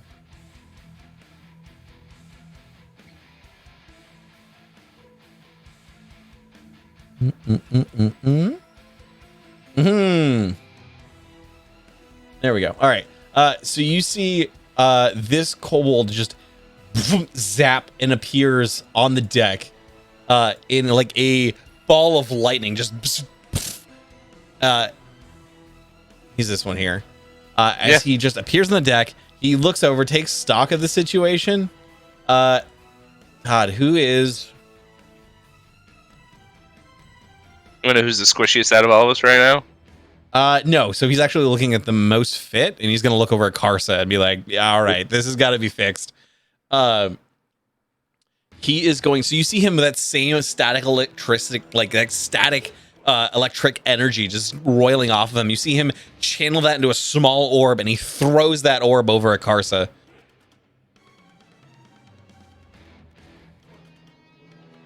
Oh. Whoa! All right, 20 hit. Yeah.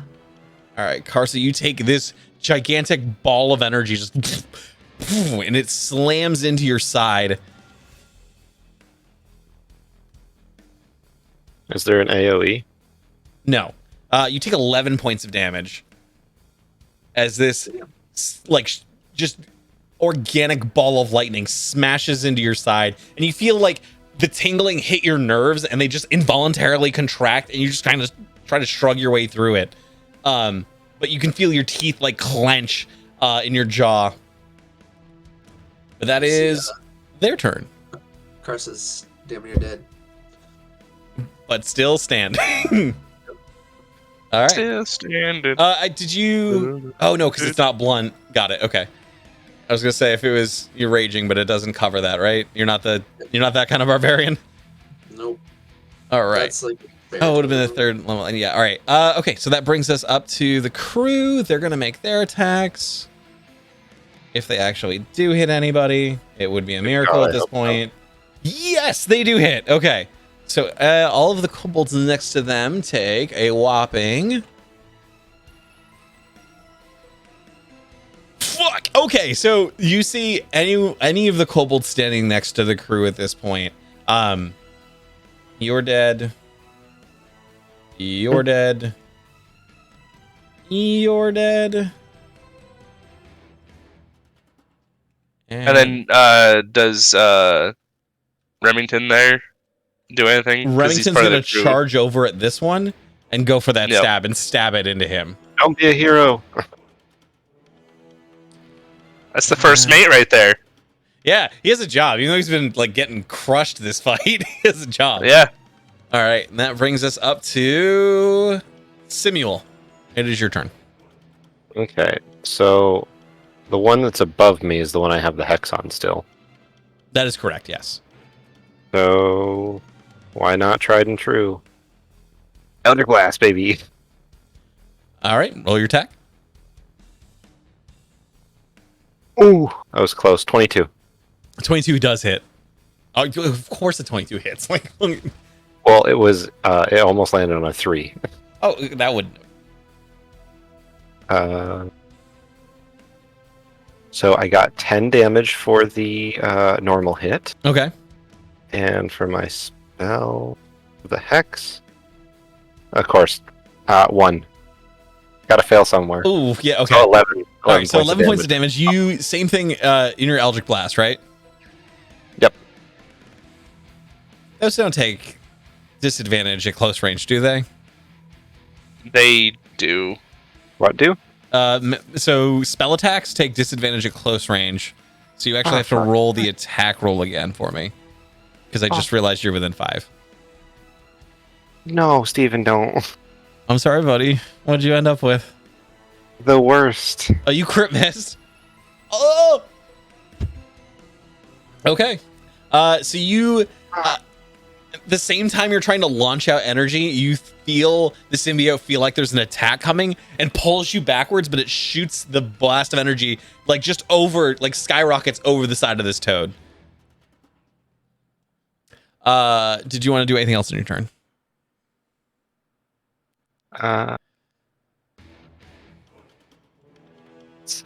Sorry. Can I do a bonus action of 2-hand weapon fighting? No, that's if you have. So if you were using your Yeah. sickles, if you had swung Yeah. with one sickle, you could use your bonus action to swing with the other one. Then since I can't heal, because I'm going to need it, then no. Okay. No Alright. bonus action. All right, that brings us up to Alfred. Alfred does need to get a little closer to do this, so he'll move up, but still staying a little above, and then from there he should be able to mage hand this flying guy, and he's going to attempt to once When again- will I learn? Touchdown, damn it! Touchdown! Last time you asked for a charisma check. It is that- charisma versus his dexterity. Yes. Alright, so it'll be a plus God damn 3.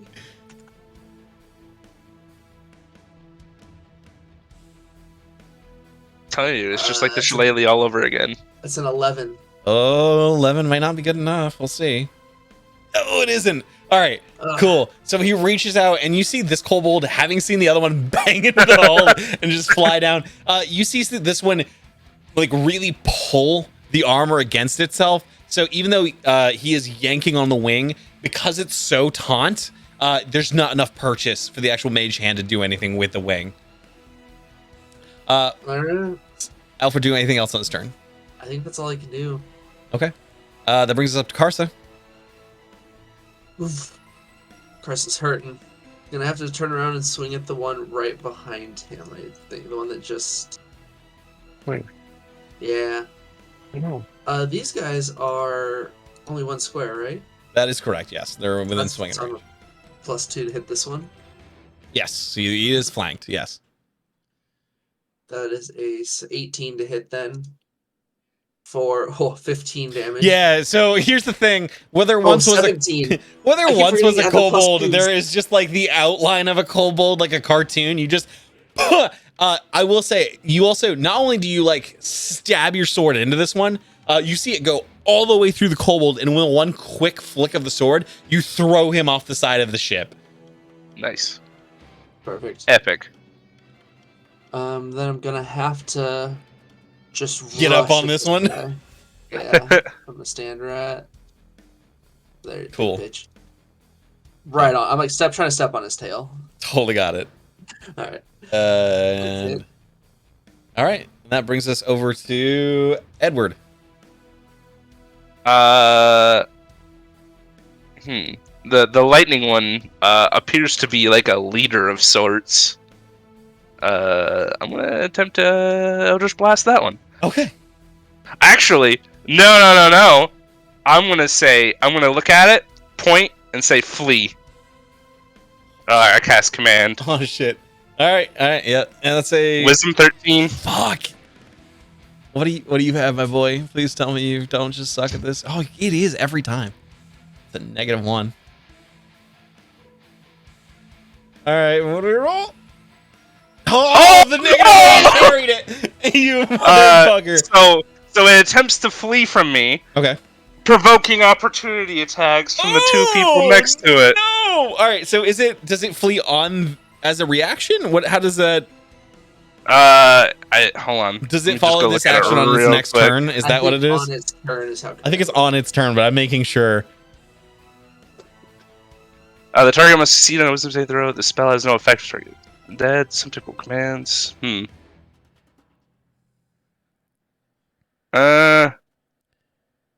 does not say. All right, This let is me pull duration up. of 1 round. What's the spell? Command. Command. All right, give me just a second. I got this. Follow the command on its next turn. All right.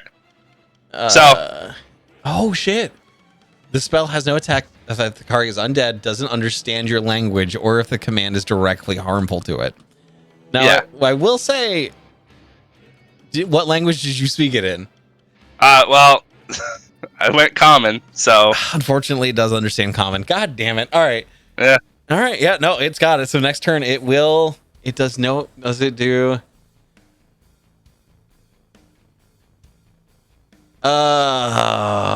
Because it's got to. It can't even do its full. It's got to use its dash. All right.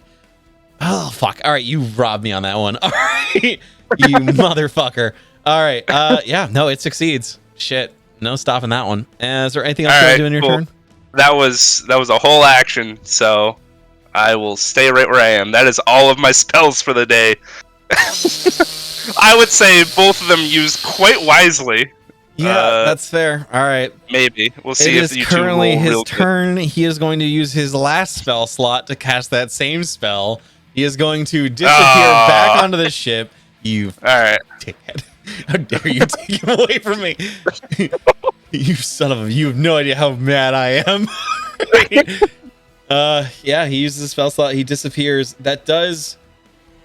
does that spell provoke? It does. Fuck me. Before Does it really? It does. It's one of the few that absolutely does take an opportunity attack.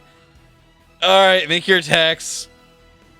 Him and that crewmate there, the Yep. Remington. Yeah, Remington both. I have a 13, but I'm going to add my d6 just. You've in also case. got a +2 for flanking. Oh, 15. I hate your fucking Please. hate. I'm gonna add the Please. d6 just. Please. +3 more, 18 to hit, 18 hits, 14 hits. and that is 12 damage with rage. Oh no! Please. Yes. All right, let's see. So Remington does get his sneak attack. So that is Yeah, this my first. Fuck, and all right, so Holy shit! let's see how sneak attack damage goes. 2d6, right? I No. think it's 1d6 at this level. Oh, it is. All right. It's another 9 damage. That's what? So you see it begins 21? channeling the spell, and it begins like enveloping itself in this static. And you, Carson, having eaten the first one of these, know what's coming. So you see Remington run forward, just quickly sink a blade into this kobold. But you remember what this was like, and you immediately end this nonsense. You swing and you just take this thing's fucking head off before it can get the spell. You slap it so hard, you do a little bit of a counter swing into the wood of the deck to like stop the blade from going, but this thing's head just lops off and hits the deck. As it is spewing blood, you realize it has this large tattoo on its arm that is quickly apparent to you. That brings us up to that was its turn. Okay, so that leaves me with practically no one for fun stuff, but we're gonna do some fun stuff. Fucking heck. That's good. Yes! Honestly, that's really clutch because he hits like a fucking truck. All right. Yeah.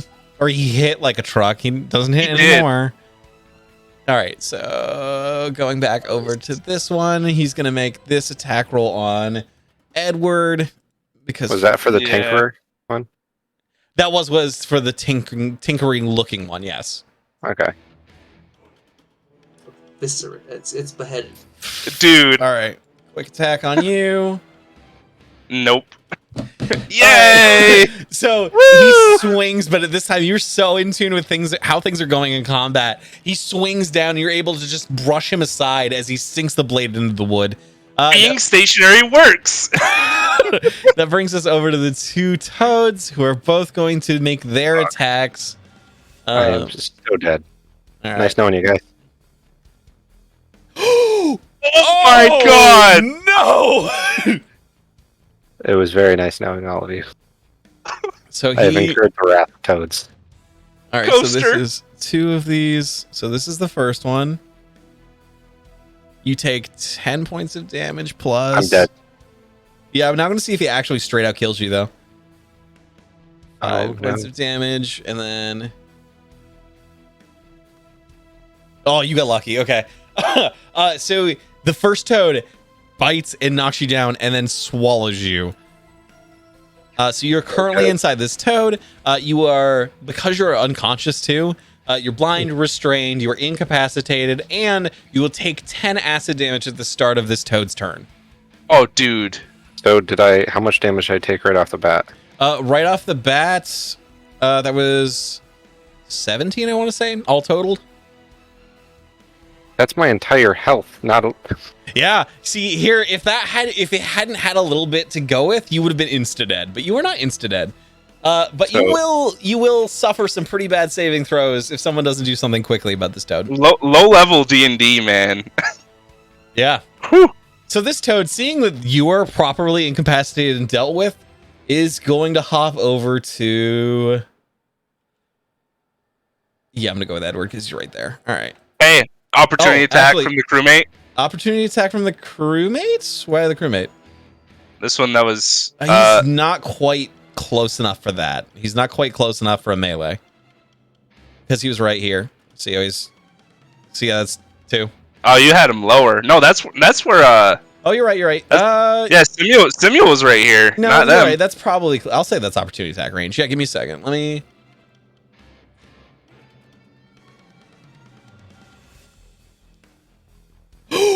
That's a good one. All right. Yeah, that'll hurt.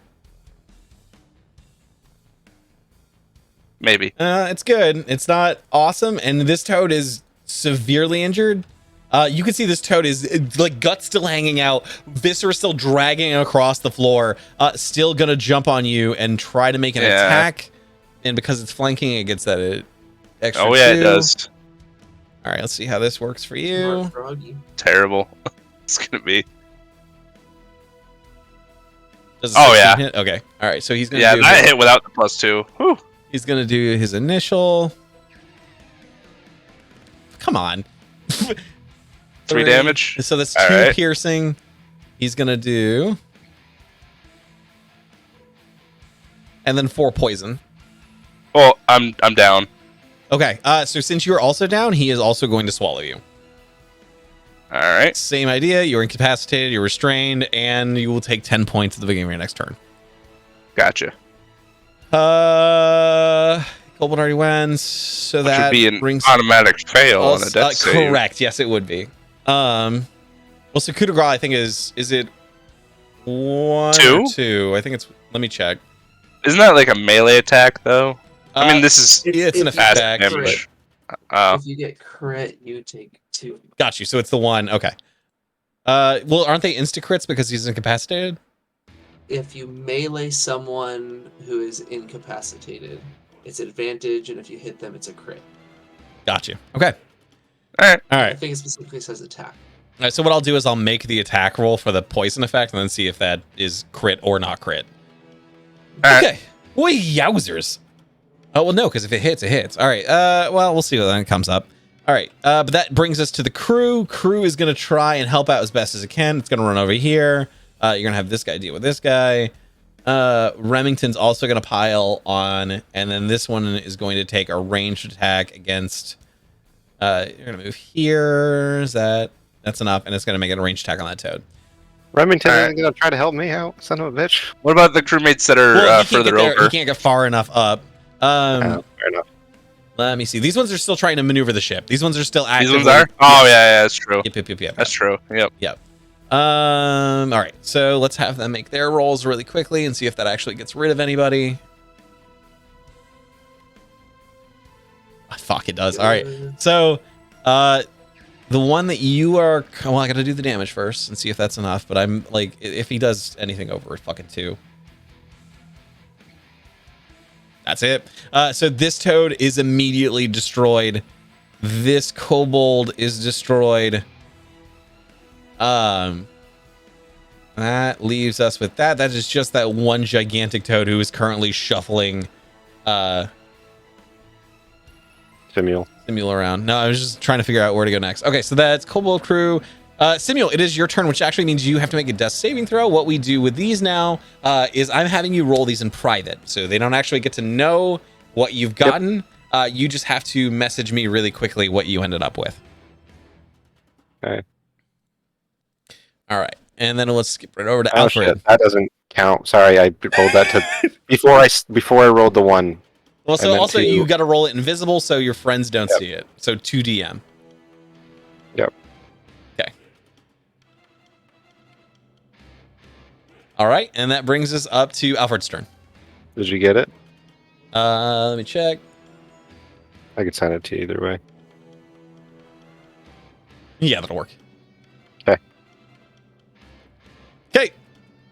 Just a reminder too that if it's a success, it is a crit. So that is 2 fails. Oh no, it's a start. That's if it's hacks. Never mind. So that's your first one. But if it does crit, that could put you in the dirt. Okay. That brings us up to Alfred. Alfred is going to move. Steve, I sent you a Facebook message. That'll work. This is going to about there, and then I guess there. And from there, he will take that dagger he has, and I guess throw it at the frog. All right. You drop him, you vile beast, or some such. All right. Your Yes, attack wild roll. beast. He's not doing particularly good at this, but Dex is +2. Let's see, dagger. It's a +4 overall, Oh, that proficiency. which gives him a 19 to hit. 19 does hit. Roll damage. And that is a 1d4 +2, so 1d4.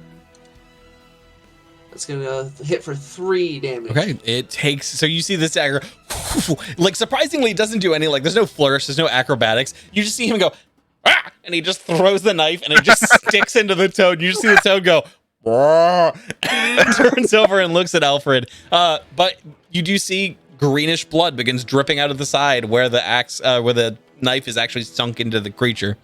That brings us up to Karsa. All right, he's Oh, for gonna the love run up to the frog. That is And- swinging range. Yep. Yup, he's gonna give it a big old whack Okay. for a 23 to hit, 23 Boy. hits.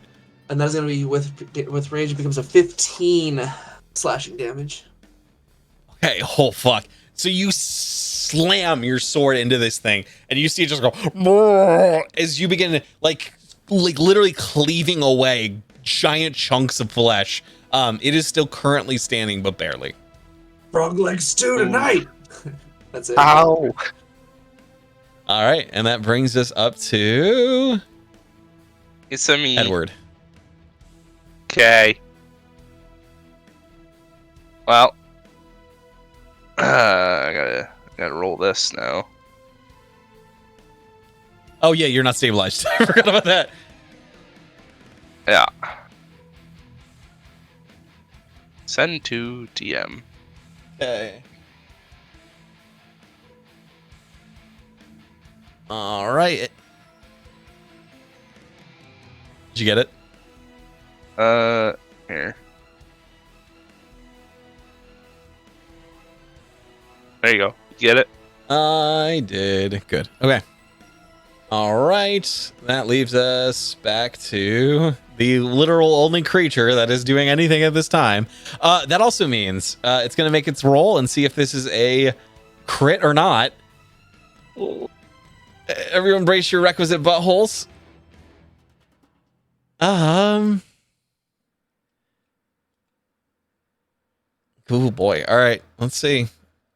I'm just gonna do a flat D20 too. Like it doesn't really get the other bonus to this ability, so I gotta remove this dice. It's gonna roll it anyway. I like that. That is nice. That is All right. very nice. Here we go. All right. Any fond thoughts of home, just in case the worst happens? Well, I'm unconscious, aren't I? Do you have a favorite bread? Good point. All right, here it goes. Rolls in. Yowzers! It didn't crit. Well, so if it beats his AC, that is an insta crit, Oh. and I'm assuming 20 does beat your AC. Yeah.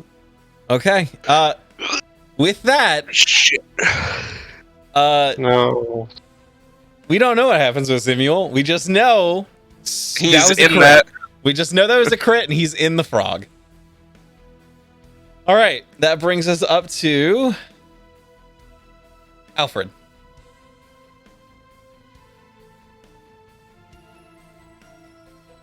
Okay. Well, he doesn't have his dagger anymore. I think. Edward's on the ground down there, still unconscious, right? So Yes. how far is this drop? That's not like a. No, it'd be fine. You could drop down that and not have an issue. Yeah, he's gonna just drop down, and he's going to cast a Cure Wounds on Edward. Okay. All right, you do so, and roll your dice. That is spell 1d8 plus 3 for him. Oh, I have to roll the 1d8 plus 3. Is that what you want? I'll roll it. I have to switch to my character sheet. 8 hit points. Oh, wow. I believe that's all he can do. Okay. That brings us up I'm to alive! Karsa. I am attacking that damn frog All right, for a 12. make an attack roll. Does a 12 hit? Let me see. That is a contest. Ooh. Does he get flanking for him being inside? Well, so flanking works if they're conscious, right? Yes. Yeah. Yeah. Just a I'll D20, say that. Yep. All right. It's just a D20, correct? Just a D20. 9. Fuck. Ooh. All right. 14 with the toad. So you swing at this toad and you see it just like it's scrabbling forward and trying to move. And the amount of energy you put into this swing is just too heavy. It sinks into the wood of the ship. But the toad just barely misses. That brings us to Edward. Unless Carson, did you do anything else on your turn? No, that's it. I guess I'm making sure he's not. Oh yeah, you're still within range. It's just more of a thematic. Same right on his ass. There you go. All right. That brings us up to Edward, who is currently conscious again. Yay! I get up. So yeah, I stand up. And I guess I try to move in range of that because I can't quite see it through the railing. I assume. Yes. You'd be able to. It's like just barely, but it's not your best shot. But you could definitely, for the purposes of a spell, if you were using like a ranged attack, like with an arrow or something, you would take a minus. Like you'd have partial cover. In this case, because you're using a spell, it's fine. All right. I'll just blast. All right. With a crit miss. So. That's always doing double duty. All right. Fuck. Dude, we have crit miss like 8 times tonight. That is heartbreaking. Okay. Yeah. So still like trying to get back on your feet and like slipping from like toad guts and like. Trying to get back on your feet. You feel your feet slip a little bit. You don't even manage to do the spell. You just kind of slip, fall, and catch yourself on the deck and get back up. Yeah. But that brings us up to the frog. The frog makes another attack. See if that does that. All right.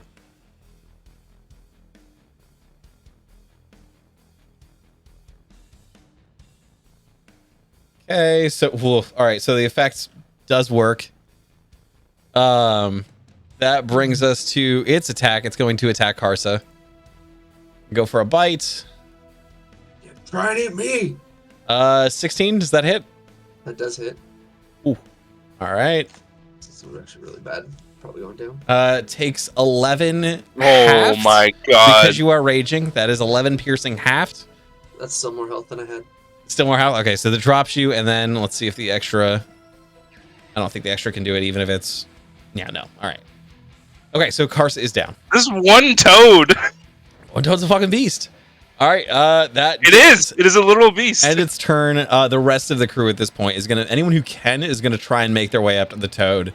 And then this one's just gonna ranged. Yeah, that's probably enough. Okay. All right. Do they hit? They do hit. Oh man, it's 100%. Yeah, Toad's dead. So you watch as like arrows sink into this thing, blades sink into this thing, and the Toad just goes and falls over. With Simule still inside. All right, I'm gonna switch this over to just being quiet for a bit. All right, we are out of combat and initiative order. What would you like to do? I guess Alfred and I are the only ones up. Yep. That is correct. I'm gonna.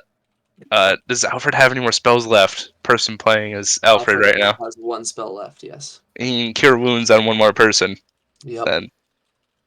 I will attempt a potion on the other one. Which one are you going for, and which one's the spell going for? Since you're the one here, you choose what you're doing. Alfred will do the Well, I guess I got to get the one out of the frog first. Hang on. Try and I'll just straight up fucking like knife carve into the fucking frog if I have to. So Alfred will run up then and be like, "Oh, Karsa will get get him out faster," and we'll do a cure wounds on Karsa while you have a potion for. That was a 1d6, I believe, right? +3. Okay. Yeah. Double check that. 1d8 +3. Sorry. I shouldn't have made a mini. Cursed you? 10 hit points. Yeah. All right. And Karsa, as soon as he gets up, is going to blink, see they're trying to get him out, and Karsa will try and help get him out of the frog. Okay. You do pull Simuel's lifeless body out of the frog at this point. Oof. Does anyone do anything? Say anything? I We all know it's lifeless now. Yes. Correct. Yes. All right. I was gonna be like medicine check. Medicine check. Oh. Just The hat comes off, goes over my heart. Just straight up, just sad. Anyone say anything else? Does Alfred say? I'm sure Alfred. I'm sure Alfred would say like something. Does Karsus say anything? Karsus is gonna say, "Messy but honorable death. He will be missed." So, Probably. as you say the word death, you hear a metallic clanking from below. Well, howdy! Did I hear somebody say somebody's dead? Well, I just happen to have in this little bag of mine all the components for a resurrection spell for a price. Who can do a resurrection spell? Oh, no! Pardon, mister. No, I am sufficient in healing. I can perform the resurrection for a price. What is your price?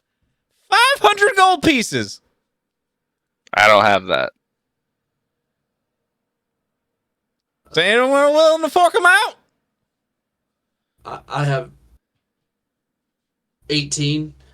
I think Alfred might have enough, but on his character sheet, I have no idea how much he has. I will say Alfred does not have enough off the bat. Simule has enough. He did send a message saying, Do you? What?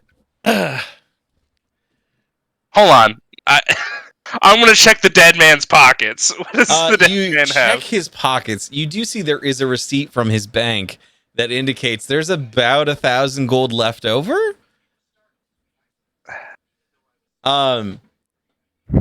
Yeah. well, Can I use that? Go get the gold from his room. All Hey, right. robot, get him back. Fair enough. Well, I need to have him sign a contract. This has been being a bit difficult as he is dead. I'm gonna need someone to guarantee this debt. Is anyone willing to guarantee this debt that he'll pay this back? By proxy, you mean? Meaning that if he doesn't, they are personally responsible. You see him pull out a contract, and you are very familiar with the paper that it is written on. And you see, very similar to the paperwork that you use, based almost entirely on the Pact Primeval, is this little form indicating that if services are not paid for by the original participant of the deal, a secondary participant can be liable. However, I will say, on your end, Edward, because you are vaguely familiar with this type of contract, if you want to make a charisma persuasion check, you might actually be able to rewrite this contract discreetly without it seeing, to make the deals more favorable. Yes, for sure. All right, would like to do that. Okay, do that. It's going to make a quick perception check. All right, so what do I have to roll again? Charisma, deception, or deception or persuasion, whichever you prefer. I'm gonna go with deception. Okay. Not great. 14. All right, let's see if it notices. Wait, I have inspiration as well. Okay. I still haven't used that. Okay, you can smoke that inspiration. Let's see if it makes I have it. I have no idea what it was. A D6, right? That is correct. Yeah. Oh, JR says rolled cast 100. dancing lights. I got 6. Oh no, I got 4. Okay, sorry. That is enough, actually. That is enough. Okay. So it does not notice you. Alter the deal ever so slightly. How would you like to change this deal? Essentially, do you want to make it? You tell me. Go ahead. No. No, Go with what you were saying first, because I have no. You tell me what your general thought would be, and I will let you know how difficult that might have been. Oh man, well, because I can't make it be like it's completely free. You couldn't obviously. do null and void. You know that would be way too hard. However, you can make it so the participant, if the original person doesn't pay up, the other person has to pay a lesser amount. You can change the original price to a little bit lower. There's a price to lower for sure. Okay. So you're able to knock off about 100 gold pieces off of it without the robot knowing. Yep. But Can I make it like an installment thing too? Like a Make it another. Okay, periods. if you want, you can make another check to add that, but it might blow your first check. Yeah, you know what? Nah, let's not risk it for the biscuit on that one. Okay. All right. I'm giving your soul a steal, my man. All right. So do you sign the contract though? Alfred said he wants to. Alfred will? Okay. Alfred moves forward, signs the contract. You see the robot go, fantastic. All right. Well, this is going to hurt a heck of a lot. And you see him move over with these static hands, just go, zzz, and he moves over to Simuel's body. And you see Simuel come back to life, gasping for air. Simuel, you are currently under the effects of a Revivify spell. You return to life with 1 hit point. That is it. Awesome. Can I cast a healing spell on myself? Do you have a healing spell? Yes, I do. Okay. Yes, you can. All right. Is it like his symbiote just does like a defib on him? 100%. It's just like begins stitching up the wounds. Healing hand. Okay, yeah. Roll your. Actually, that's an action? Yes, it is. So I can just do that over and over again? No. Oh, no, limit 1. So correct. 1 use after a long rest. Yes. Okay. Yep. All right. Oh, yeah. Like my temp HP thing, he has that. Correct. Gas. Yes. 5 health. Okay. You get 5 health back. You see as the symbiote begins stitching wounds, it's like, What the fuck was that? Did we die? Are we dead now? Oh god, I have a killer headache. Yeah, I think we did. Did he say that out loud? yes, he is murmuring that part out loud. Well, I don't know what we can do about the headache, but welcome back to the land of living. I do the arm try to pull him up. Vendor look over and goes, "Did I hear say something about a headache? I can handle you one of these." And he pulls out a health potion. He's like, "For the low price of 100 gold pieces, this too could be yours." That is twice the amount that it costs in the market. Urgent times, my friend. The free market is free for a reason.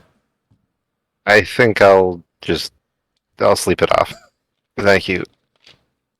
You do see, with most of the kobolds dead at this point, these 2 ships break away. I was gonna ask. Are we gonna attempt to get them? If we could ask the captain, can we get closer to one of the ships? You want to get closer to one of the ships? If we already killed him, we'll take him over. Payback. All right, if you want to try. If you want, it will resume combat. Just so you're aware, there are other things on those ships. Oh man, this would be terrible. Do you want to remove the frog, Stephen? Oh, is it still there? Yes. Yeah. Don't haunt us with that. You know how hard it's been this whole time not to take my grappling hook attached to a rope and heave it at this fucking thing? Did you see what Jared messaged? He said, "You have 200 feet of rope. You better form a raiding party." And then all you guys started dying, and I was like, "Well, fuck. Guess I'm stuck." So here's the thing: you don't know what's in those ships. I will say, at the very minimum, you do see there is a pilot on each. If you want to try and go for one, you absolutely can. Simuel is going down to his quarters. I think the problem is I lose my rage as I go over, and I have 1 left. Well, you can make an attack roll against the ship, but no, I won't instigate it. When the captain doesn't react, I'm like, fuck, okay. All right. Get a ship like that of my own one day. Well, I mean, fair enough, I suppose. You see these ships begin backing off and kind of flying backwards, but they do leave the bodies of every kobold you slaughtered on this ship. Except for the 2 we knocked off. Except for the 2 that have certainly knocked off, and any of the flying ones that have just fallen to their demise. Yeah. Walk up to Simuel. I'm like, and it probably hurts a little bit on your. He's in his room. Skin. So he goes down. Assuming he goes to the room. He was like, "I'm gonna go sleep." I'll give you your kudos later. Okay, thanks. All right, appreciate it. With that, do you guys? You see the crew at this point is just like kind of collecting all of the bodies into one area. Yeah. No crew members died, correct? Besides me. No crew member died. Congratulations. You're not a part of the crew, though. They came real fucking close. There's at least 2 of them who are easily 2 HP away from death. Yeah. There is still a winged kobold flying. Oh shit! Did I not have him take action? All right, take it back. No, we still got combat. Put the music back on. He retreated. Right. I saw. Fuck He yeah! hovered there. The boat kept moving while he hovered there. He got left behind. Oh yeah, the other one's just left him behind. No. He would fight to the death. I know what this creature is. All right, so shit. God, I could have taken one at. Let's see. Sorry, I know he was down 1. Where are we at in the initiative order? Just pulling it up, I could have. I'm just realizing he could have taken 2 shots with disadvantage on Edward. Yeah, why not? Let's have him take a shot. See if that would have worked. All right. Why disadvantage? Am I too close? Because you're prone, and he's ranged. When after I got healed, yeah. Even prior to you getting knocked down, like that's where I'm going. It's like you would have been down, he would have taken shots. Gotcha. Let's see if that did anything. He didn't crit, but he would have hit. And then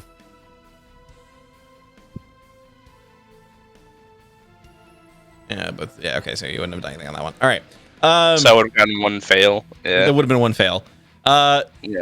If someone would like to dispose of the flying vermin, they can. I'm not gonna have anyone roll anything. Fucking whoever wants to kill it can kill it. I'll say Karsa just fucking hurls a javelin out and summons with that. Yeah, there you go. Go for it. Smashes it right in the chest, and you just see it sink over the side of the ship. The last raged actions. That's it. You just keep your rage up with a. I will say that is the defining factor. Instead of you going after the other ships, you just take your rage out, and that tiny little wing kobold, you're just like. The thunk hits behind me with use. Did it land on ours, or did you just straight up launch it? He hucked it, so it hit the kobold, and then it just flew backwards, like the same arc that the javelin was originally going. All right. Perfect. Okay. So you all survived. If you want to loot, Woohoo. you can. If there's anything else you want to do, you can take stock of the kobolds. You do note that kind of going through them, you do realize most of them do have the same tattoo of a black dragon on all of their top left forearms. Cool. What the lightning one have? Just for kicks and giggles. Yeah. All right. I'll say, I think Alfred will give those a closer look, I'm sure. The tattoos or the... Yeah, the tattoos. Okay. Actually, I think he's just bugging. He said he wants Simuel to describe everything involving his death. So... So he's literally knocking on the door, just like, Simuel, open up. Yeah. He says Alfred is going to need Sim to describe everything to him. So I would assume that he's just following him, just like, let me take notes on this! The door just shuts in his face. Yeah. Locked behind me. Strike while the iron is hot, he says. Oh, God. While the memory is still fresh in your mind! Sam! It's hilarious. Oh, man. Okay. I'm going to bed. So you can divvy this up however you want as a party. Here is what you found among the bodies. Person's actually up there, so... Yeah, I was going to say, anyone We're the only who's ones up there. present can divvy this up however they want. I guess it's only the 2 of us. You find 2,500 copper pieces. Woo! 1,500. 700 silver pieces. Ooh. Yeah, you're gonna want to write this down and then kind of figure out where you want Do it. we Where. Hold on. Do we want to split this evenly? Are we just gonna say this right now on the money? I'll just write it down real quick. All right. Oh yeah, you know what? Yeah, I trust you. Gotcha. 2,500 silver, 700 copper, 30 gold pieces. 30 GP. Nice. As you're right, that is worth 10 gold pieces. What is? As As right. you're right, As you're right. it's like a 10 GP. crystal. 2 agates, which is 10 gold pieces each. Hematite, which is 10 gold pieces. Some of this go towards my death tax. What was that last one? Hematite for 10 gold pieces. Right. Each Hematite. Nailed it. 2 slabs of obsidian worth 10 gold pieces each. Nice. That's it. Tiger eye worth 10 gold pieces. Tiger. Alright. You see a spell scroll that you have not identified at this point. You see 5 different potion bottles. 4 of them are a bright red color, and 1 of them is a pale white. Does any of them match my potion of healing? 4 of the bright red ones match your There we potion of go. healing. There we go. All right.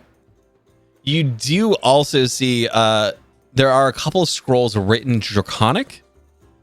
That you can't really. I mean, obviously you can't read. If you let me rest, I can do that. Short rest, actually. Okay. Fair enough. Regular scrolls. I have comprehend languages as a spell. Okay. And then you do see there is an illustration of a gigantic black dragon in like these kind of Mesoamerican runes. That's cool. But you see the dragon is essentially like decimating a jungle.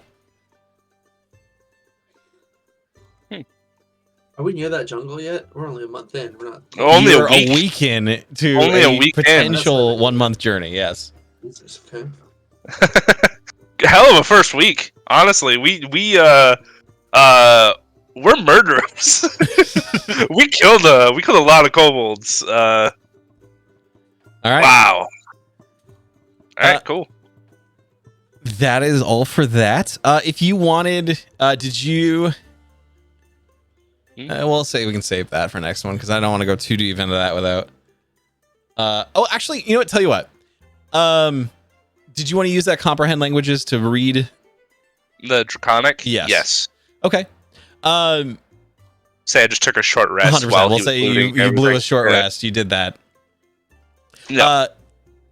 You read. It's kind of like a storybook. You realize this is like the blue kobold that I've been carrying onto this has this little illustrated packet that is written in Draconic. But as you're flipping through it, it does tell the tale of this. Like they don't really have a word for it other than goop. They say this black goop fell from the heavens. It is growing stronger every day. One day, it will be strong enough to inhabit its promised body, and then it will bring ruin to the jungle. All right. Cool. Oh, I relay that to anybody around, I guess, that's interested. But you wanna tell me about that when I wake up? Sure. When I wake up. All right. With that, I'm gonna be sleeping for like a day or 2 after Yeah, that. probably a whole week until the next encounter. Like, Yeah, wake up and it's just like, I feel so well rested. hey, the dragon they talked about before has shown up. Not the black dragon, the the one that they were like, oh my god, we don't fuck with that one anymore because of the goddamn automaton. all right. And Derek, I'm gonna need you to make 1 fate roll for me. Fate roll. 1 fate roll. That is a D100. A D1. Do it again. Okay.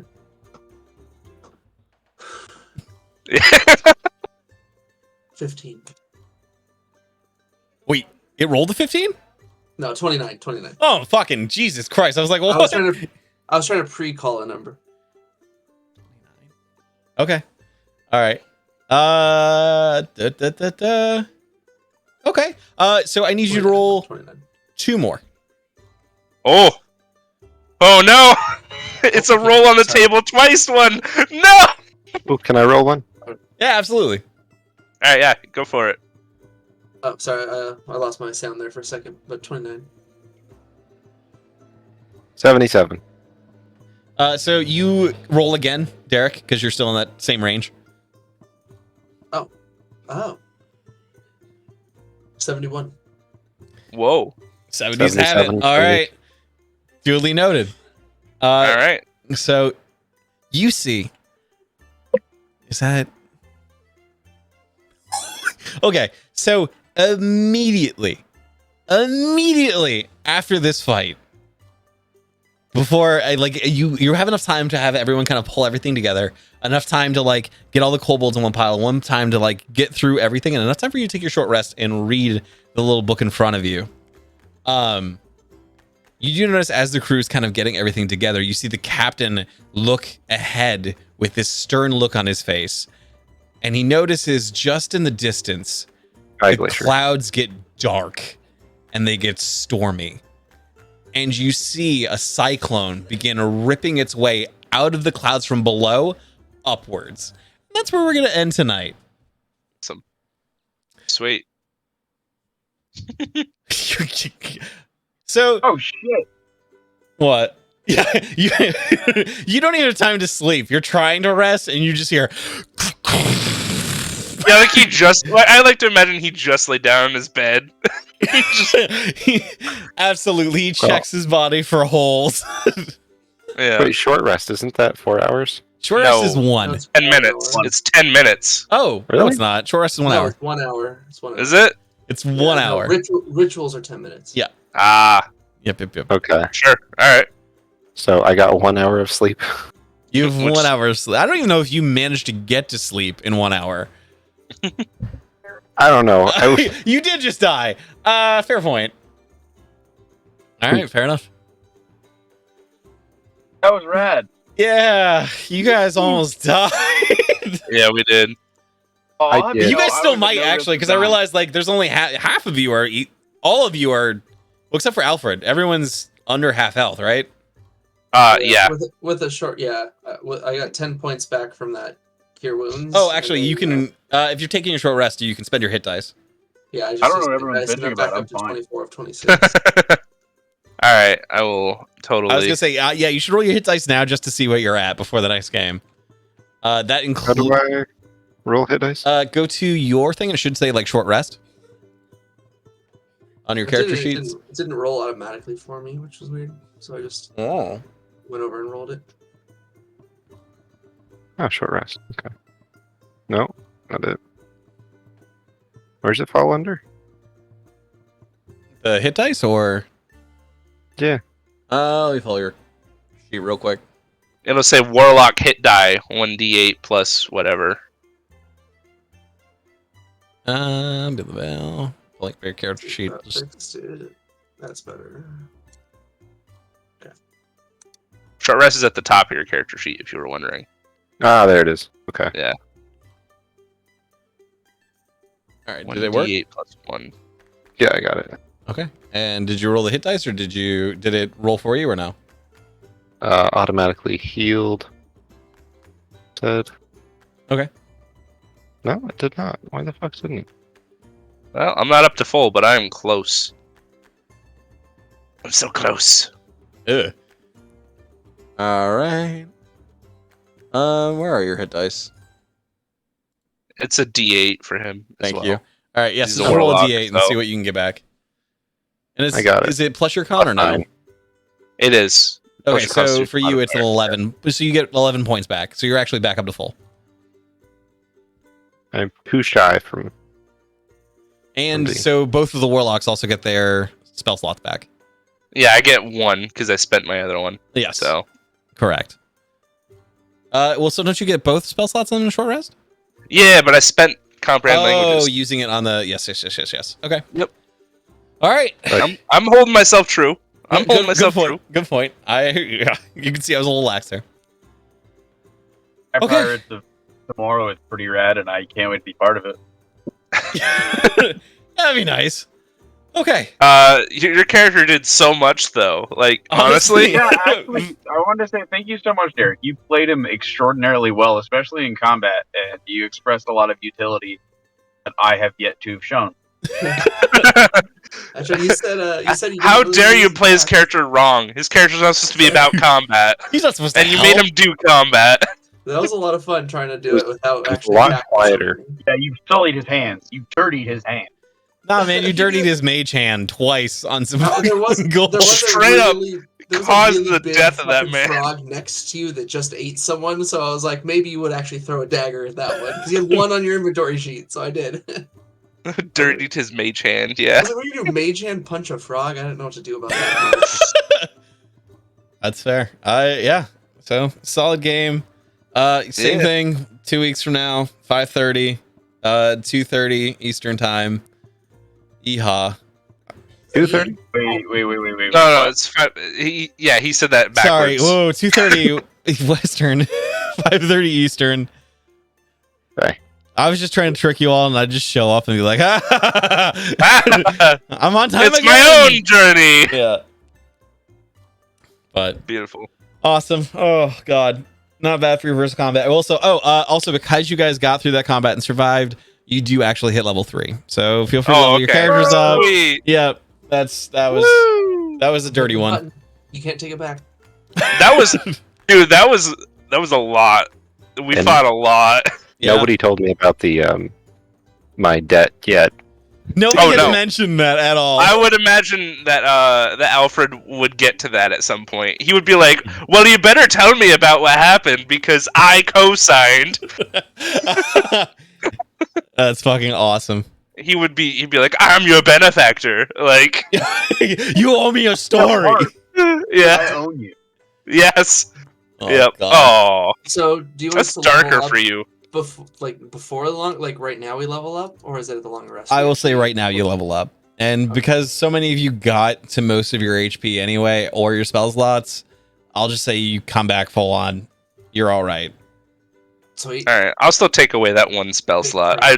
Because it feels Fair. wrong. That's fair. Well, I'll say you do that after the level up, but yeah. All right, yeah. But that gives everyone level 3. That also means you can start using your archetypes. Woo. Hooray and huzzah. Yeah. Just in time to get absolutely decimated by a twister. Give me a minute. Yep. I will say the only thing, so you get your abilities, you don't get the HP back up yet, though. You're still at the HP you're currently at. All right. All right, I'm gonna stop the recording here.